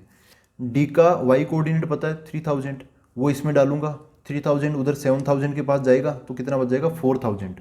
तो एक्स की वैल्यू क्या आ जाएगी 4000 आ जाएगी। तो डी के कोऑर्डिनेट्स पता चल गए कितने हैं 4000 कोमा 3000। अब ई के कोऑर्डिनेट्स निकाल लेते हैं। ई का वाई कोऑर्डिनेट कितना है 3000। ई इस लाइन से भी गुजरता है, ये वाली लाइन कौन सी है, ये इधर आओ, ये रही 3500 वाली लाइन है। तो ई का एक्स कोऑर्डिनेट पता है, वाई कोऑर्डिनेट पता है 3000, वो उठाकर मैं इसमें डाल दूंगा। तो इधर x प्लस 3000 इक्वल टू 3500, ये 3000 उधर माइनस हो जाएगा। तो 3500 में से अगर हम 3000 माइनस करेंगे तो कितना बचेगा 500 बचेगा, 500। तो ये कितना देगा, इसका एक्स कोऑर्डिनेट 500 मिल जाएगा, ठीक है। हमें ए बी सी डी सभी की कोऑर्डिनेट्स मिल चुके हैं। अब अपना लास्ट काम क्या है, सी टी मतलब टी फॉर टेबल। अब हमें क्या बनाना है, यहाँ पे एक टेबल तैयार करनी है। तो देखो टेबल में क्या होता है, कॉर्नर पॉइंट्स होते हैं, मतलब यहाँ वाले जो भी ए बी सी डी है वो, और अगली तरफ क्या होता है जेड मतलब जो भी अपना ऑब्जेक्टिव फंक्शन होता है ना वो। तो जेड यहाँ पर क्या है, जेड ये है, देखो ऑब्जेक्टिव फंक्शन ट्रांसपोर्टेशन कॉस्ट है जेड, जिसको हमें क्या करना है मिनिमाइज करना है। तो ये जेड का क्या है फॉर्मूला, ये वाला 0.3x प्लस 0.1y प्लस 39,500। ये मैं यहाँ पे लिख लेता हूँ, क्या है 0.3x प्लस 0.1y प्लस 39,500 ऐसे, ठीक है। ये अपनी क्या है, ये दिस इज़ कॉस्ट, और इस कॉस्ट को क्या करना हमें मिनिमाइज़ करना है, ठीक है दोस्तों। बाकी चीज़ें तो ऊपर वाली है वो अलग है। तो ऐसा है। अब ना कॉर्नर पॉइंट्स कितने कितने हैं यहाँ पे, बहुत सारे कॉर्नर पॉइंट्स हैं यार, A B C D E, 5 corner points है मिलेगा एक ही जगह पे, ए बी सी डी और ई। तो यहाँ पर स्मार्टली करेंगे, ऐसे नहीं यार पूरी कैलकुलेशन करें ना, स्मार्टली करेंगे जितना हो सके, मतलब जितना अगर हमें अंदाज़ा पता चल जाए ना कि भाई ये मिनिमम है वही हम निकालेंगे बस। तो यहाँ पर सबसे पहले ए के कोऑर्डिनेट्स ये 3500, 3500, उसके बाद में बी के कोऑर्डिनेट्स 4500, देन सी के कोऑर्डिनेट्स ये 4500, 2500, 4500, 2500, ये तो नहीं लग रहा, ये तो बहुत ज़्यादा बड़े पॉइंट है। डी के कोऑर्डिनेट्स क्या है 4000, 3000, तो यहाँ पे 4000, 3000। ई के कोऑर्डिनेट्स क्या है, ई के कोऑर्डिनेट्स यहाँ पर ये रहा, कितना है यहाँ पे 500, 3000, यहाँ पे देगा 500, 3000। ये ज़्यादा सही लग रहा है मेरे को। देखो कैलकुलेट करते हैं, ये 3500 उठा के यहाँ डालूंगा मैं, तो 3500 इंटू, देखो वाई कोऑर्डिनेट तो 0, तो वो तो देखो ही मत ना, उसको मत देखो। और देखो एक और चीज़, ये 39,500 ये सब में आएगा, ठीक है, तो इसको हम ज़्यादा भाव नहीं देंगे, इसको साथ साथ में रख लेंगे। 3500 को उठा के इसमें डालो तो पॉइंट तो हट जाएगा, यहाँ पे एक जीरो कट जाएगा। अब 35 का 3 गुना कितना होता है 105, तो ये बन जाएगा 1050। एक ये जीरो था ना, ये जीरो बचा हुआ, क्योंकि यहाँ पे 2 जीरो थे लेकिन यहाँ पे एक पॉइंट था तो वो कट गया उस हिसाब से ना, तो एक ऐसा बच जाएगा। फिर प्लस ये वाला जीरो हो गया क्योंकि वाई कोऑर्डिनेट जीरो है, और वो वाला कितना हो गया 39500 हो गया। अच्छा यार यहाँ पर ना मेरे को एक दिक्कत ला आ रही है, हाँ ये देखो कैलकुलेशन मिस्टेक कर दी ना, ये 1/10 इसके साथ आएगा ना, तो इसका ये जीरो से ये काटेगा ना, ये जीरो इसका भी काटेगा, ये यहाँ पे मैंने काट के लिखा नहीं, ये एक एक्स्ट्रा जीरो नहीं आएगा है ना, बस इतना आएगा 3950, यहाँ पर क्या आएगा 3950 आएगा, ये बहुत देर से पढ़ा ये क्या आएगा ओनली 3950। अब ठीक है, अब ये 4500 में उठा के यहाँ पे डालूंगा तो देखो वाई कोऑर्डिनेट तो इसका भी जीरो है, तो 4500, तो एक जीरो तो खत्म हो जाएगा, 450 बचा, वो 3 से मल्टीप्लाई होगा तो उसका 3 गुना कितना होता है 1350 बन जाएगा, प्लस वाई कोऑर्डिनेट तो जीरो है और ये 3950 साथ के साथ। फिर ये 4500 उठा कर यहाँ पे डालूंगा और ये 2500 भी, तो 45 वाला ये वाला आंसर तो बन जाएगा पहले वाला ही 1350 प्लस 2500 इंटू 0.1, तो बन जाएगा 250 प्लस 3950, तो साथ में आएगा 4000 को यहाँ पे डालूंगा तो एक पॉइंट तो कट जाएगा, 400 3 से मल्टीप्लाई होगा तो 4 या 1200, प्लस 3000 0.1 से मल्टीप्लाई होगा तो 300 प्लस 3950, ये हो गया। उसके बाद में आते हैं 500 और यहाँ पे 3000 भी, 500 इंटू 0.3, तो ये 50 इंटू 3 हो जाएगा, तो कितना हो गया 150 हो गया, प्लस 3000 इंटू 0.1 तो हो जाएगा 300 प्लस 3950। अब देखो 3950 सबके साथ है, आपको बाकी देखने यहाँ पे कितना 1050, यहाँ पे 1350, ये तो बहुत ज़्यादा हो गया, ये तो बी तो होगा ही नहीं, हमें मिनिमाइज़ करना ना, मिनिमम ढूंढना है, तो अरे ये तो और भी ज़्यादा हो गया, ये तो बिल्कुल नहीं होगा, ये तो उससे भी ज़्यादा है। फिर 1200 इन प्लस 3 ये हो जाएगा 1500, लेकिन वो 1000 ही छोटा है ना, तो अभी तक तो वही है, सबसे इन चारों में छोटा तो वही है। अब आया 5वां नंबर ई में क्या होगा, वो तो है 1000 जो कि इन चारों में छोटा है, इसमें ना मतलब 150 और ये 300, ये हो जाएगा 450, जबकि वो तो 1050 है, तो ये सबसे छोटा हो गया। आप चाहो तो इनको कैलकुलेट करके देख लो सबको है ना, लेकिन आप डायरेक्ट भी कर लो। यहाँ पे ये क्या हो गया, दिस इज़ मिनिमम है ना, दिस इज़ मिनिमम, तो ये मिनिमम कॉस्ट हो जाएगा। आप सबको जोड़ोगे ना तो यही सबसे मिनिमम मिलेगा, इसकी वैल्यू निकाल लेते हैं ना, इसको सोल्व कर लेते हैं, देखो कितना आएगा।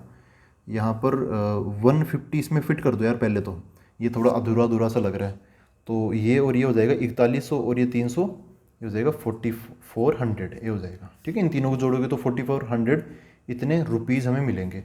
बाकी इसको इसमें जोड़ोगे तो देखो ये 50 इसमें जुड़ेगा तो ये कितना हो गया 4000 और 1000 और, तो ये 5000 होगा, वो 5000 है, ये 5000 से भी ज़्यादा, ये भी 5000 से ज़्यादा, ये भी 5000 से ज़्यादा, लेकिन ये 5000 से कम है, सबसे कम यही है 4500, ठीक है दोस्तों।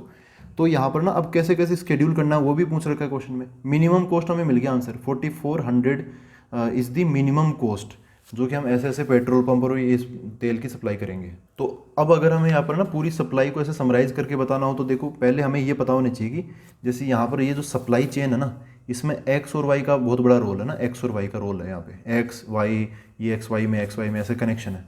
तो यहाँ पर ना ये जो मिनिमम कॉस्ट हमें मिली है वो कहाँ पर मिली है, तो एक्स की वैल्यू क्या है 500 और y की वैल्यू क्या है 3000, जब जाके हमें ये मिनिमम कॉस्ट मिली है। समझ गए? तो अगर हमें उस चेन को जो मतलब ये वाली चेन को, इसको अगर हमें अपडेट करना हो तो देखो कैसे करेंगे।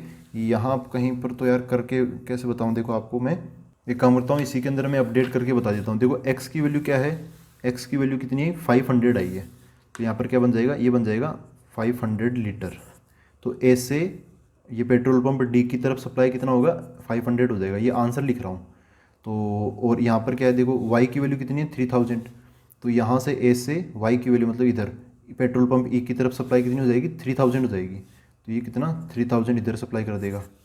फिर उसके बाद में अब देखो बचा कुचा, ये इसके पास टोटल स्टोर कितना था 7000 का, 3000 इधर दे दिया, बचा कितना 4000, उसमें से 500 इधर दे दिया, बचा कितना 3500, यहाँ पे 3500 ये इधर सप्लाई कर देगा इसमें। ठीक है, अब इसकी कैपेसिटी कितनी, इसकी रिक्वायरमेंट कितनी थी 4500, उसमें से 500 उधर से सप्लाई हो गया, तो इधर से कितना सप्लाई हो जाएगा 4000 सप्लाई हो जाएगा ना। इधर से इसकी 3000 रिक्वायरमेंट थी और 3000 उधर से सप्लाई हो चुका, तो इधर से सप्लाई क्या होगी जीरो, इधर से सप्लाई क्या हो जाएगी जीरो। इसकी रिक्वायरमेंट टोटल थी 3500 उधर से सप्लाई होगी, तो इधर से क्या होगी जीरो जाएगी, ऐसे समझ गए। तो ए से डी ई एफ की सप्लाई क्या होगी 500, 3000, 35,000, और बी से डी ई एफ की सप्लाई क्या होगी 4000, 0 एंड 0 लीटर। समझ गए मेरी बात? तो ऐसे भी आप बता सकते हो यहाँ पे लिख के, यहाँ पे मेरे पास एक्चुअली जगह नहीं थी तो यहाँ पे मैंने लिखा नहीं है। ठीक है, तो ये हो गया अपना क्या क्वेश्चन नंबर 7। आई होप दोस्तों ये दोनों क्वेश्चन पिछले वाले आपको समझ में आए, क्वेश्चन नंबर 6 एंड 7, क्योंकि यार ये ना जब मैं खुद करूँगा तो ऑब्वियसली फटाफट कर लूँगा, लेकिन आपको एक्सप्लेन करना था इसलिए टाइम लग गया, तो आप समझ सकते हो। और अगर आप खुद भी करोगे ना तो आप मेरे से जल्दी कर लोगे, क्योंकि आपको किसी को समझाना नहीं होगा। ठीक है दोस्तों, तो आई होप फिर भी आप ये सारे क्वेश्चन डिटेल में अच्छे से समझ चुके हो, एक एक बात क्रिस्टल क्लियर हो गया आपके दिमाग में। अब हम मिलते हैं अगले वीडियो के अंदर। Thank you very much.